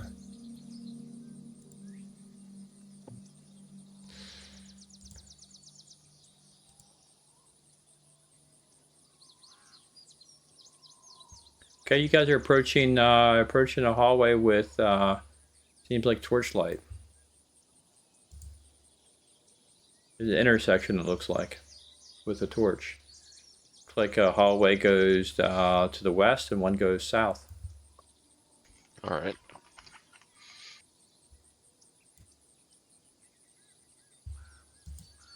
I mean, to be honest with you, if we're going to go down this hallway, I don't think that's where we want to do it. I think we'd rather get them out in the boulders out there to draw people out of this hole. What do you think, John? Because you guys aren't there, so we're just going to go in here, get in trouble, and get overrun. I mean, Hallis isn't going to go too far into it. He's basically just wants to get to the corner so he can kind of look up and down to see if there's any like discernible features that could tell what this is for. And then he wants to get out because he does not fancy our chances of winning against any number of giants with just him and Lorax. Okay. So you see a hallway that ends in a doorway straight ahead. The doorway is actually open.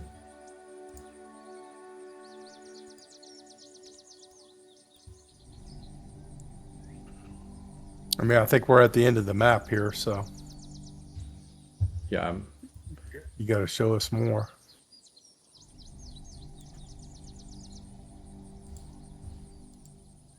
Yeah, I mean, you we're just not move- really at the end of the map. We just need move to move yourself, forward yeah. more.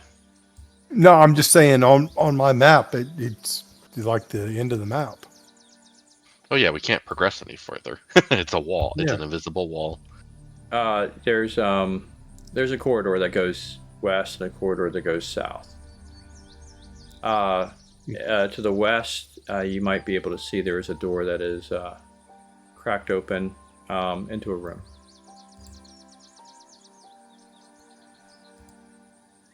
All right, we'll see if I can peek into the door that's cracked open, if I see anything or hear anything. Okay, you'll have to traverse about 60 feet to do that, or 60 feet. 70 feet. See it?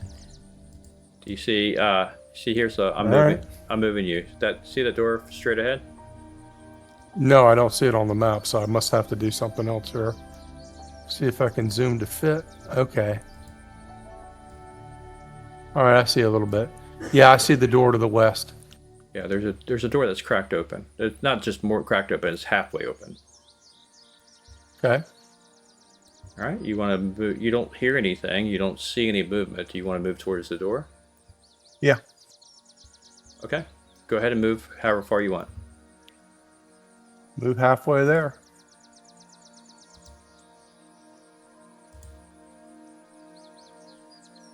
Okay. You stop. You listen. You still hear no sounds, at least in this general area. All right. Come up to about 20 feet away. Okay. You do that.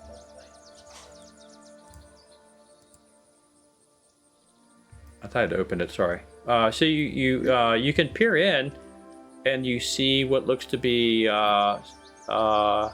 looks like maybe a wine cellar. You see some barrels of something, and you see some caskets of wine. These are probably too big for me to carry. Or Oh yeah. yeah. How many do I count? I would say there is. Well, let me read.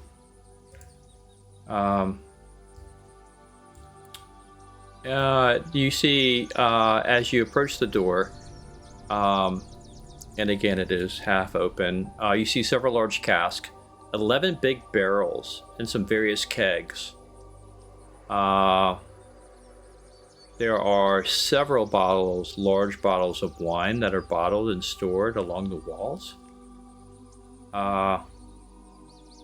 Each barrel, though, is closed and wax sealed with a mark of a death's head on it for whatever reason.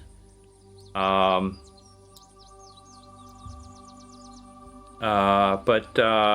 you could get the wax seal off and taste it if you want. That's completely up to you. But that is it's clearly a storeroom for wine. So it's very likely that at least some of the stuff, if not all, that they were bringing back has come from this room. Why they would go this way, don't know.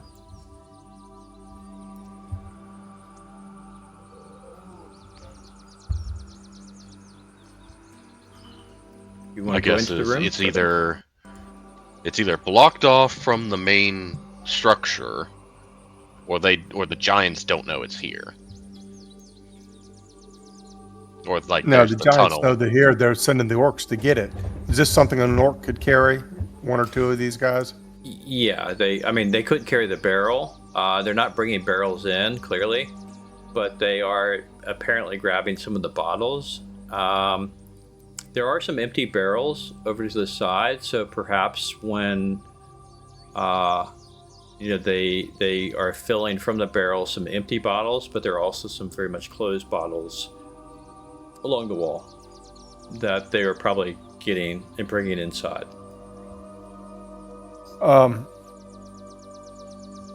Is there a way to rig it to where when they come to fill up a small bottle out of the big keg or whatever, that the whole thing kind of falls down on them? Is there a way to do that where we could put some of the heavier barrels up top where the balance is off?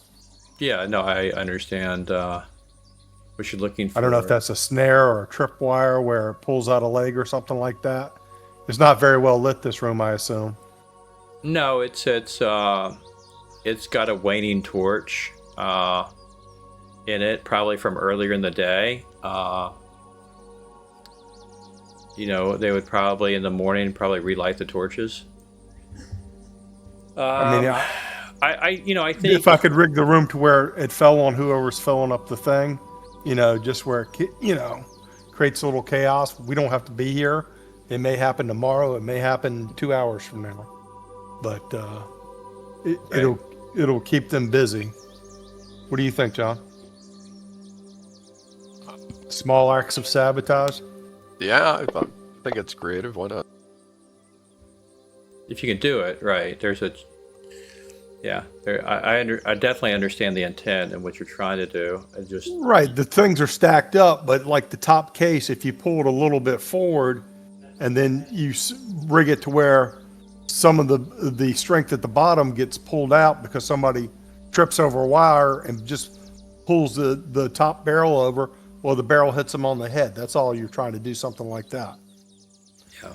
You don't have to shift the whole thing a whole lot, but just a little bit out of the way to where it's unstable when somebody goes and starts trying to fill it up, where they probably jiggle the barrel, the handle or whatever, and the whole thing comes down. You know how they stack the cans of beans in the grocery store and you want to get the top bean off and then you knock them all down? Mm-hmm. Yeah, no, understood. It's just to roll my snare. Yeah, go ahead. I think you need to go into the room and inspect it. So why don't you go ahead and move yourself into the room? Okay, I'm going to move 2 feet inside the door and look at it a little bit closer. Yeah, it's really hard. Do I to see observe anybody this else in there? There's no one else in here. There's a lot of barrels here to the south, huh? Yeah, take it with a bit of grain of Those salt. are smaller ones? All the icons, they don't necessarily represent exactly what's happening. Okay. It's more the flavor of what's happening. So. I mean, John, 2 ways I'm thinking of it. let's blow up the room. Just put a little rag into one of the barrels, and then put a candle underneath it, let it go, and then just run out. And that'll draw everybody down here. And then we'll see if we catch anybody coming out the exit of the thing over there. We flush them out coming down the hallway. Yeah, sure. Also, I looked into the crystal ball in detail here, just so you know, Andrew. So because it's a 100% chance to track somebody she knows well, she can actually watch for up to an hour without any real stress or risk of losing intelligence. And she can actually cast it 3 times. So I could actually have her constantly watch them pretty much for up to 3 hours while they're doing this, so I can keep an eye on them in case. Yeah. Also, this is really cool. I was kind of thinking about this. I could actually, there's a risk, unfortunately, which sucks because I could instantly die. But if I go was, for it, John. Yeah, well, I'm just saying, if I was to memorize teleport, Adri could actually spot one of you guys during some adventure, and I have like a 98% chance. Well, not 98. I think it's like 95 or 94% chance. Let's see. Yeah, 94% chance to be able to successfully teleport to you with Malverin. Okay. Because of him watching you through a crystal ball. That's pretty wild. I was just like, yeah, I wonder if that's a thing. And it is a thing. Andrew, I'm going to go a little bit to the north and check and see if there's another entrance or exit to this room. If this is the only entrance or exit. Sure. You want to check for any secret doors or as well? Yeah, if I see any secret doors. Right. Okay. Go ahead. There's nobody in this room. It's a storeroom. Yeah, why don't you go ahead and roll find remove traps as a proxy for that. Okay, skills. Give me a second to move this over here. And Hallis, you're staying back in corridor, kind of watching, just keeping lookout? I tried to move to like the corner there so I could kind of see down the 2 hallways leading to the thing, but it's just not moving. I'm turning it off. It just could be the size of the map doesn't play well with this permission, so I'm leaving it to you guys to move as you see fit. Just don't go nuts, obviously. Yeah, I didn't find any traps if there were any traps. Okay. No problem. So you find no secret doors and no traps. And there's no other exit that I see out of this room, right? No other exits, no visible exits to be sure. And again, what's not represented here are walls worth of lots of bottles. There are the orcs have been working their way from the bottom shelf up, so like the bottom 2 rows maybe are empty. Maybe 40 bottles are gone. There's probably 60 more, but there's also the means to bottle the wine that are in the barrels. So clearly this is you see stains on the floor, some corks. So clearly this is kind of a bottling operation. At some point the orcs must come down here and bottle the wine for the giants and then take them up from time to time when they get thirsty. And it would take no effort for you if you wanted to, tip off, taste the wine or whatever. You, of course, could do that. Take a bottle, They're fairly large, obviously. They're not like massive, like 10 feet tall, but let's just say it's probably a good 2 feet long, fairly heavy, probably 10 pounds.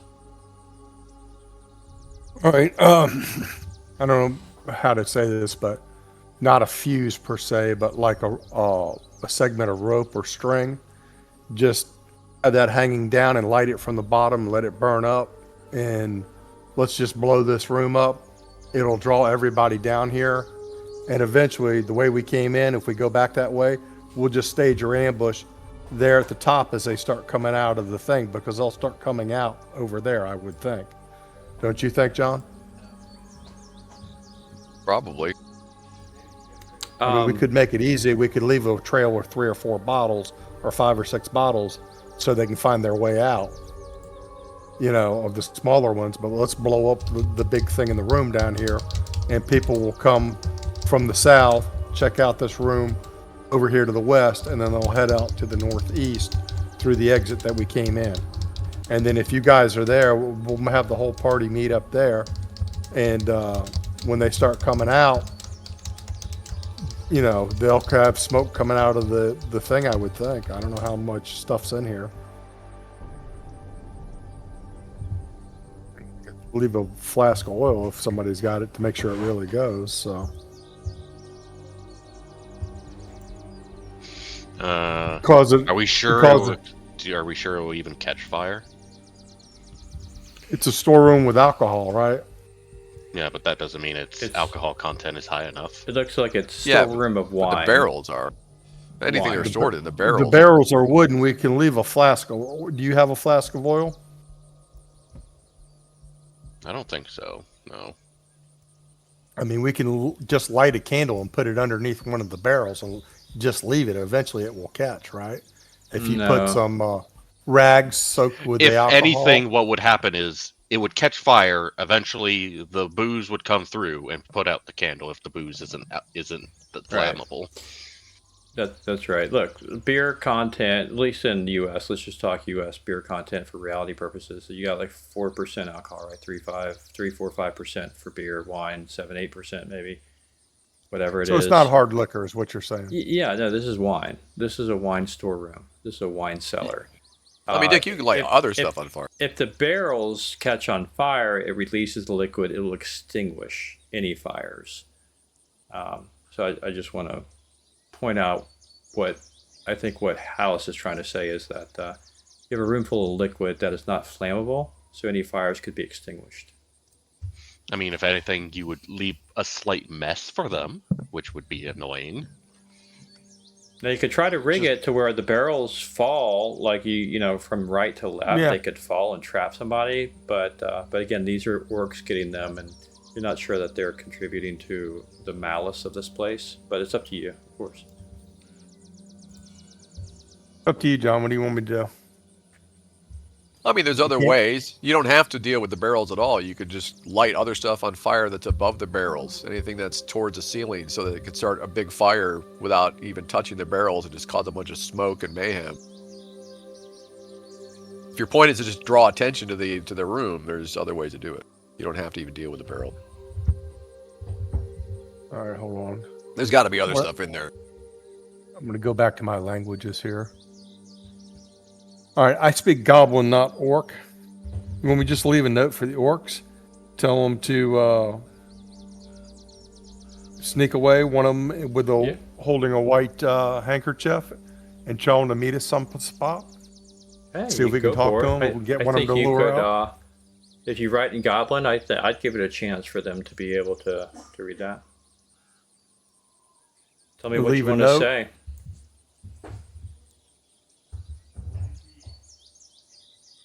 If you want your freedom, send one of your smartest members to meet us tomorrow. I don't know, say dawn, and we tell them 100 yards north of some big rock that everybody would notify. There'll be a rock with an X that we'll put on it, and you meet us 100 yards north of that. And we'll see if somebody shows up. Okay. You can write that in Goblin and tape it to the barrel if you want. Yeah, we'll give them a map of direction. It's like, if you want your freedom, this is the ticket out. Not tape, but yeah, you leave it to where they could find it, obviously. Okay, Right. that's good. I mean, Good idea. we won't rig the room to blow up or fall or anything like that. Okay. All right. I would say move out and see if we get somebody to come meet us. That's my thing, because it's just two of us here. Okay. Yeah. What do you think, Aries? Yeah, we've probably poked around enough. We don't know where, like, this door to our south leads or anything like that. We don't know when the next we'll time get the whole someone's party, coming 'cause through. I don't want to be in the lead. I'd rather be in the back. Put that dwarf up there with the great armor class and let him take the heat. But that's my thing. Anyways, Yeah. we've done something to upset the apple cart. Let's see what happens. Okay, good. It's in Goblin, so I mean, worst Right. comes to worst, you know, the orcs may be stupid and take it to the giants. So we'll either get one orc out there or we'll get 15 giants. We'll be ready for an ambush at whatever spot we pick out. Yeah. We'll make sure we've got the boulders on the high ground. Okay. All right, you guys head back out, back up the hallway then, and out towards the boulders. Out the hole, yeah. Mm-hmm. Okay. And we'll just make a chalk mark with an X on one of the big rocks, and he goes 100 yards north of that. You can probably take 1 or 2 empty bottles and make a little map for him that way, so you can't fuck it up. Follow the bottles. Okay, you guys come back out, back to the Steading one. It's moon is rising higher. You spend about 45 minutes in there, where that circle is, and yeah, there's no one else out there. Let me roll to see if you run into a patrol by accident.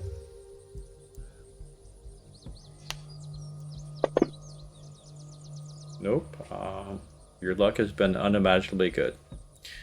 So there's no patrol, and you can make it back to the canopy of trees and make your way back if you so desire. Yeah, make our way back to the bluff where we can watch them, and when we see them come out, if we see one of them slip away, then we know that we got a guy going work to our spot. Okay. All right. So for purposes of this, you guys have definitely, particularly Hallis, has spent two solid days, not full days, but certainly had plenty of time both walking and observing. He notices an odd, he had noted early on an oddly configured rock boulder, just kind of a strange one that's solitary, that sits maybe 300 yards, 400 yards back that direction. To the west. And I suppose that's the one you guys thought that would be easily Identified. probably identified, yeah. So you leave the, or you mark an X or whatever you take, oil or whatever you have with you, and kind of mark it with an X and Yeah. go back to the cave. When did you say you were going to meet? You asked the orc to meet you tomorrow at what time? At dawn the day after he gets this message. Dawn day after. So He'll just have to put a white cloth over his head when he walks out, like a bandana or something. So I know that he has the message. I'll be watching. Okay, so I mean, he So can put if any they- type of cloth on right. his head or something. if someone were to stumble in there tonight, it would be tomorrow morning. If not, if it's tomorrow, it'd be the following morning. Yeah, okay. Okay. So It you may work, mark it an may X not.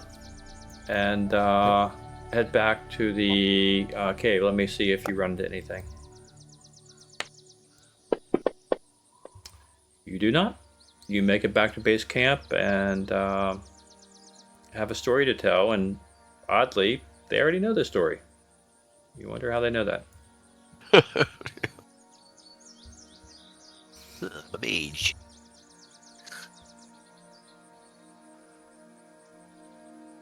Well, good job. That was interesting. Well, like I said, maybe we'll get a chance to converse with him and get some information about what's going on in there. If not, it'll bring somebody out. I mean, because it's going to be found by somebody eventually, whether it's an orc, a goblin, a bugbear, or a giant. Well, then we should just hang out another day. That'd put everybody to full hit points. Thimblebeat still got 2 wounds. And I think all my spells are going to be set.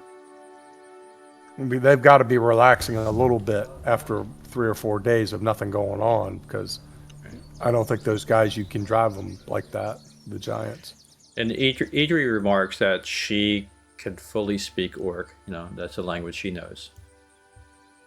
True.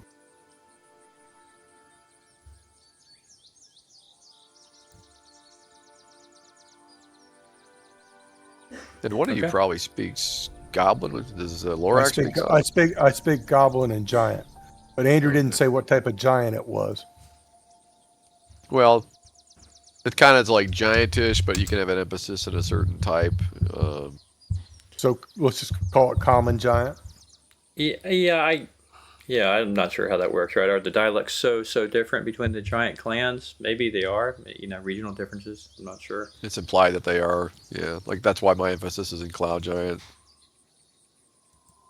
The higher giants for sure have their own. Cloud giants, storm giants. That's what Andrew put down. So whatever I can do with it. It's just giant.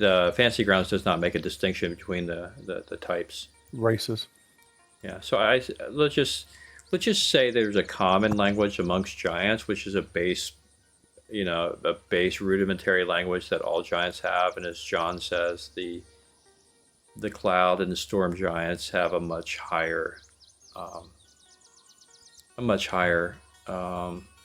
intellectual kind of set of vocabulary and their own language above and beyond that.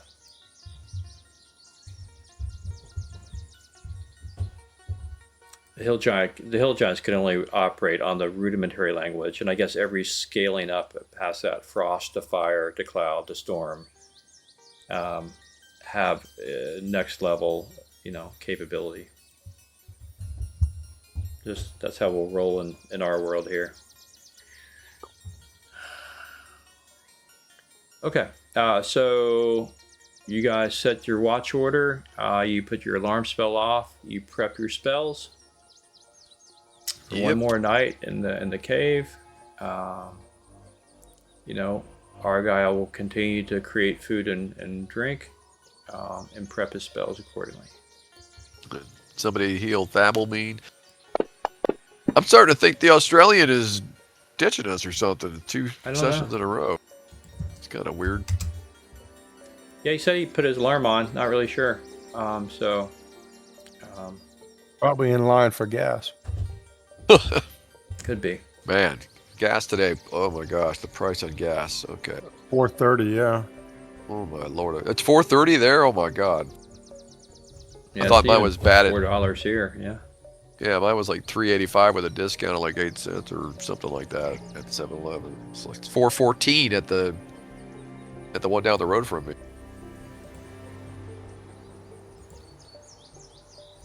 Okay, I just put a long rest on for the party. Make sure the spells. Let me advance the day. Let's see what the weather's like here.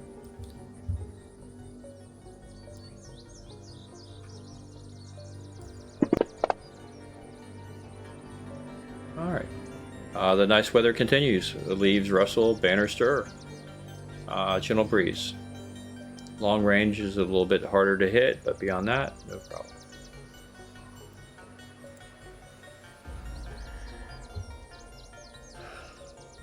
All right. Well, it's 8:22. Just saying. Yeah. We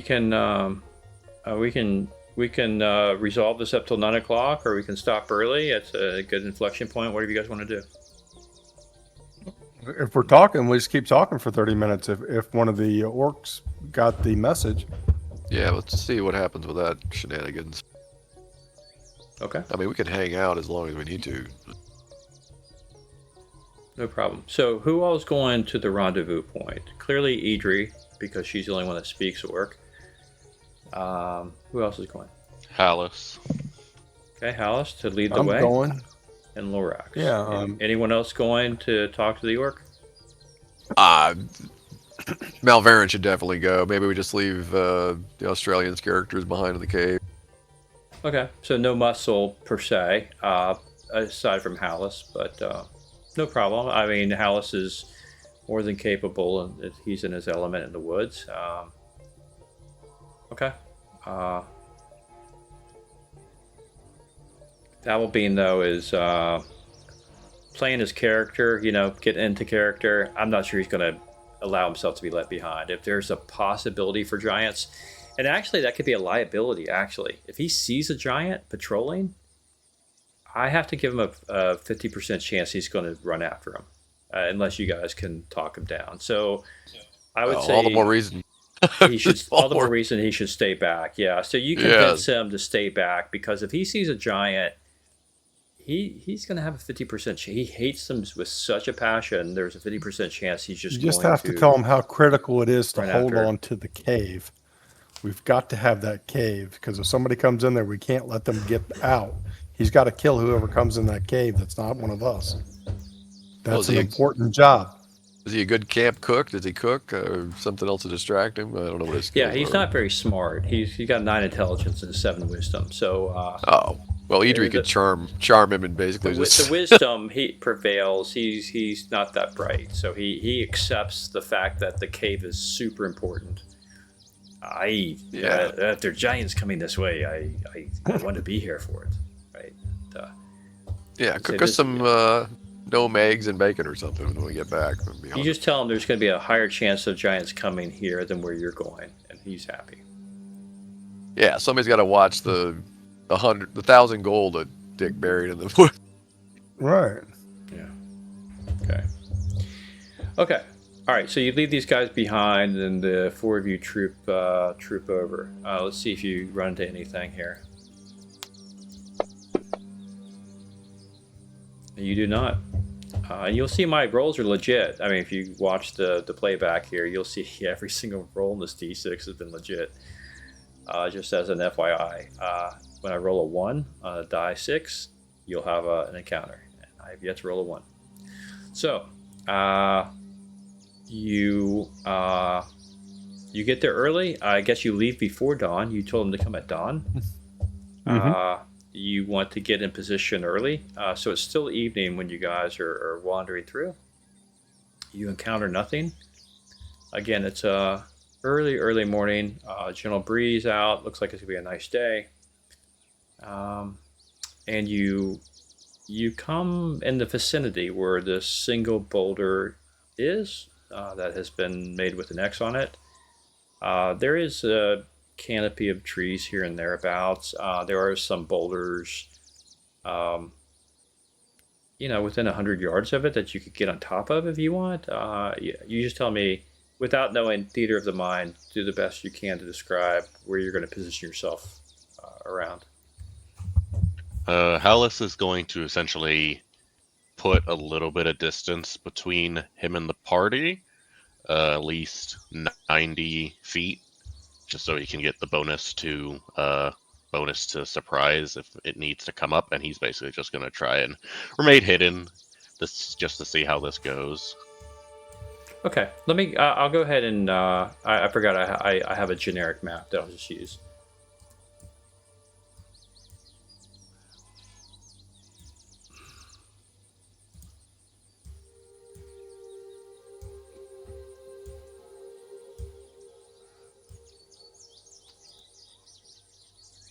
Let me know if you can see it.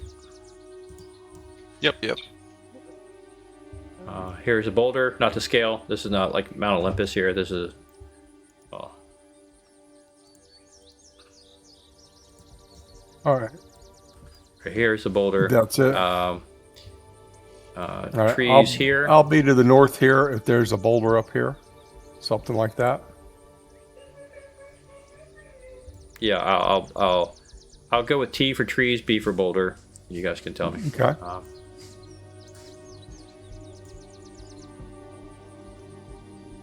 Behind a tree or a boulder, whatever makes it easiest for you. But I want to make sure that's within archery range.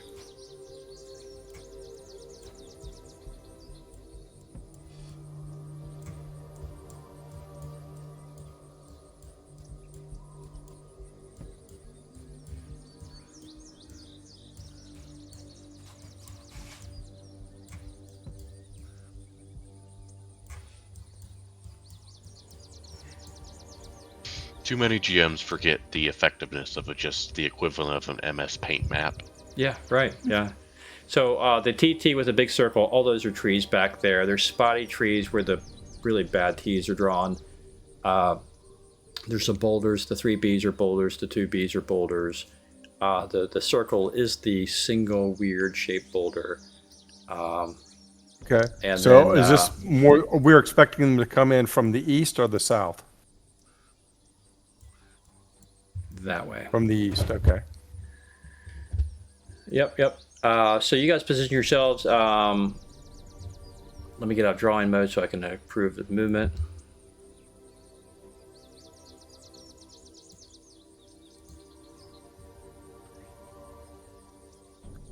All right, so you're behind Boulder. Idri is out in the open, which is fine, whatever. And Malvern and Idri are where they are. All right, Idri, you want to be kind of in the open, which is, I'm not saying it's good or wrong. I'm not suggesting that there's an event. I just want to make sure you want to be where you want to be. I mean, I don't think I want to be in the open, no.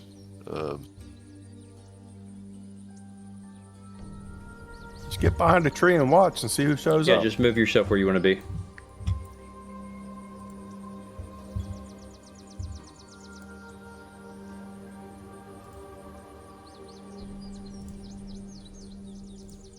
Yeah, behind those 2 trees, I guess. There we go. Looks good. I'm just pulling something up real quick. Give me a second.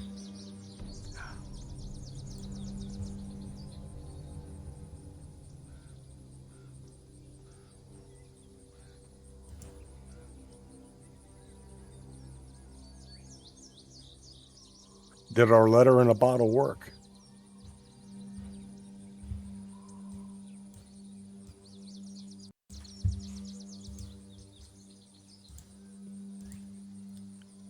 Yeah, give me a sec.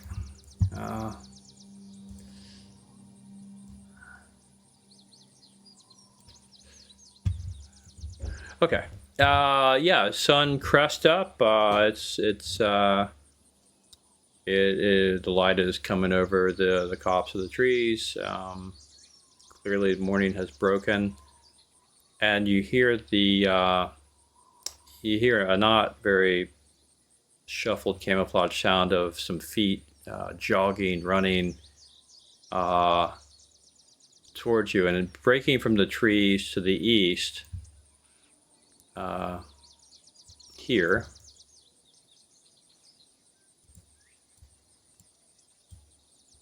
Just say there's trees there. Breaking from that is a lone orc raising his hand with a white kitchen rag, running towards the weird Rock. boulder. Yeah. And he stops Anybody short. chasing him? No, there's no one chasing him. He Okay. stops short and he starts looking around very, very eagerly, very anxiously. He's looking around. And he starts saying, you can hear in Orcish the following.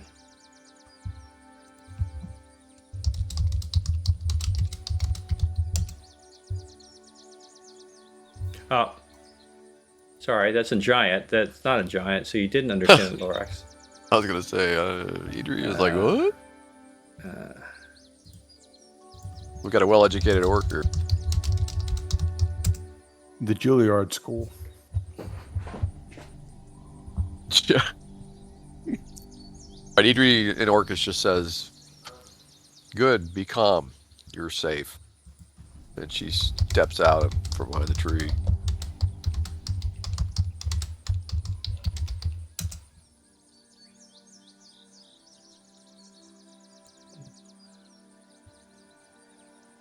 So he replies back a little bit more urgently, something in Orcish.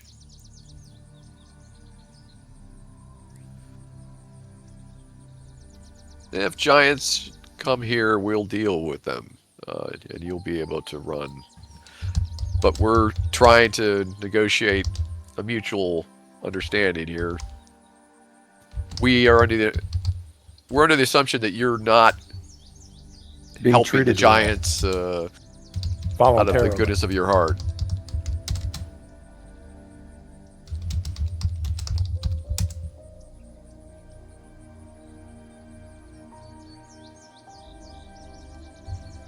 All right, perfect. So she you says, basically, that works for both of us then, because we want to destroy the giants. All we need is a means to enter their lair and be unseen for a little while.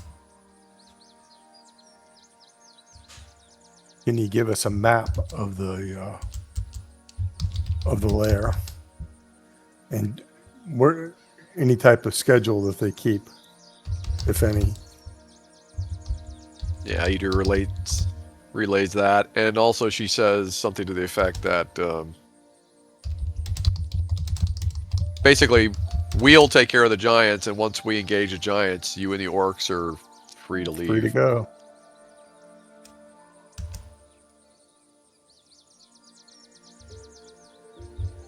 And I think we should give him 100 silver and just take it out of my bag, John, as a token of our goodwill. Oh, he'll love that. That way he can spread it around to the other guys to know that he isn't making this up. True. All right, so I'll just go ahead and stop typing and start just verbalizing what he's saying here, because Idri will be telling you. He said, "Look, you know, for the benefit of everyone else, right? We hate the giants. We're slaves here. We would fight back, and we're ready to fight back, but we are too weak. There are many of us underground in the lower levels, but we have no weapons, and they're too powerful for us to overcome. But if you were to help, it's possible. There's others down there in prison that could help." He said, "But since the chief has been killed, Braca and his brother Hrukar have taken charge, and they are much meaner than the chief and much angrier, and they have many giants out looking for this group. And if they find, they will bring everything to kill the group that killed their chief. If the way is underground, to go up on top is to die." All right. Well, Idri is like translating for the rest of the group. Malvarian comes out from hiding. She basically. So he says, "Tell the orc that we have an expert thief with us. He can go down into the lair and unlock any prisons that are holding your friend." He says they Give us a good map where the armory is, if we can unload that for you guys. He says, I have no map, but there are some guards below, but no giants below, just guards. There's ogres and bugbears that hassle us, and the chief warden, he's problem. But there are many of us in prison. We just need a chance." Well, If you say prison, you mean they're actually locked up, or what? do they have some type of uniform? We are guarded constantly by bugbear, and we're guarded by bugbear, and there are what do you call bars on doors for other prisoners. Okay, so some of them are locked up in cells. Yes, some people are locked up. Yes. All right. Well, here's what we could do. We could formulate a plan. Malvarian's pretty smart, so he's like, "Look, tell the orc that we could have one or two of us sneak down in, unlock everything. The orcs just stay where they are. Don't let anybody know that we've unlocked the prison doors. And then once we cause the big disturbance by attacking, then you guys can either run or join into the fight. You'll completely surprise them. They won't even know it because they're going to be busy engaging us, including those bugbears." Yes. You do this. We tell you where Chief Treasure is. Approximate location of Chief Treasure. Good. Idri, ask him if he knows anything about who else is working with these giants. Who gives orders to the two brothers? Yeah, who was giving your bosses orders?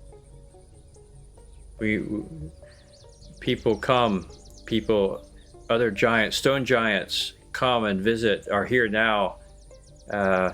People come and confer with the giants. We don't know much. They don't allow us to stay in the room when they talk. But some person name begins with an E. Not a giant, I think, but I don't know. Not a giant. Okay, that's good information. But stone giants are in there. Okay, well, we got to take that into account. They're way tougher than hill giants. All right. Well, look. Give him so I guess Dick, give him the silver. Yeah. My friend here's going to give you some No, no, no, reward no. now. We can't. No. We can't take no treasure. They find it on us. They will kill us to determine and torture us to find where we got it. They take everything from us. We cannot have anything on us. Okay. Well, then we'll bury it. we'll We'll die. bury it here by this rock, and you can pick it up after the fight. We Or just after you want to flee, get one or the away. other.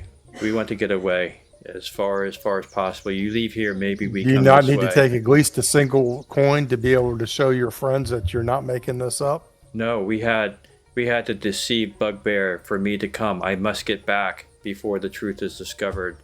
I said Okay. I If you don't want it, No, I cannot take. I must go. And he All right.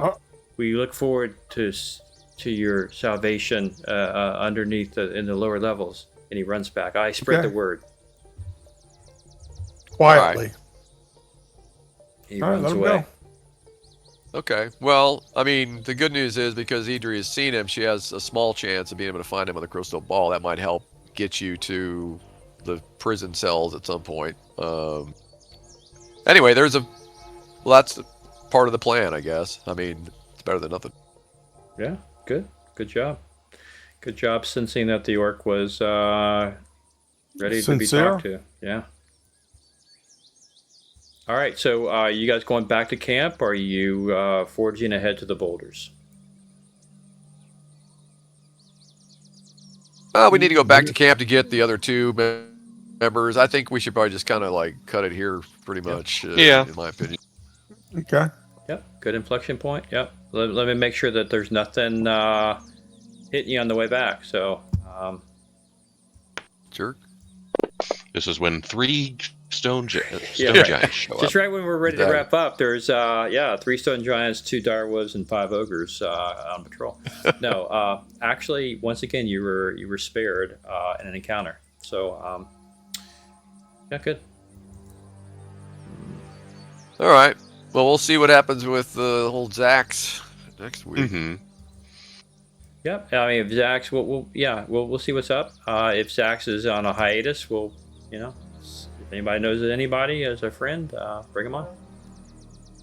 Well, next week's next week, and like I said, we'll Yeah. see what else is going on. In 2 weeks. All right, fellas, good game. In 2 weeks' time, I won't be able to play. Just in 2 weeks, I'll be heading to Ireland for work. But next week, I'm definitely available. Week after that, although it's got to be, definitely can't go past 9. I've got a 6 a.m. flight from Raleigh, which is an hour drive. So I've got to get up at 3 a.m. to get there. So yeah. We'll work around your schedule, Andrew. That's fine. All right. No problem, Sounds buddy. good, guys. All See you right, guys. Take it easy. See you guys. Bye. Thank you for Well- running. Okay. Thank you Yep, very much. No problem. Good night, everybody. Yep, see you guys. Good night.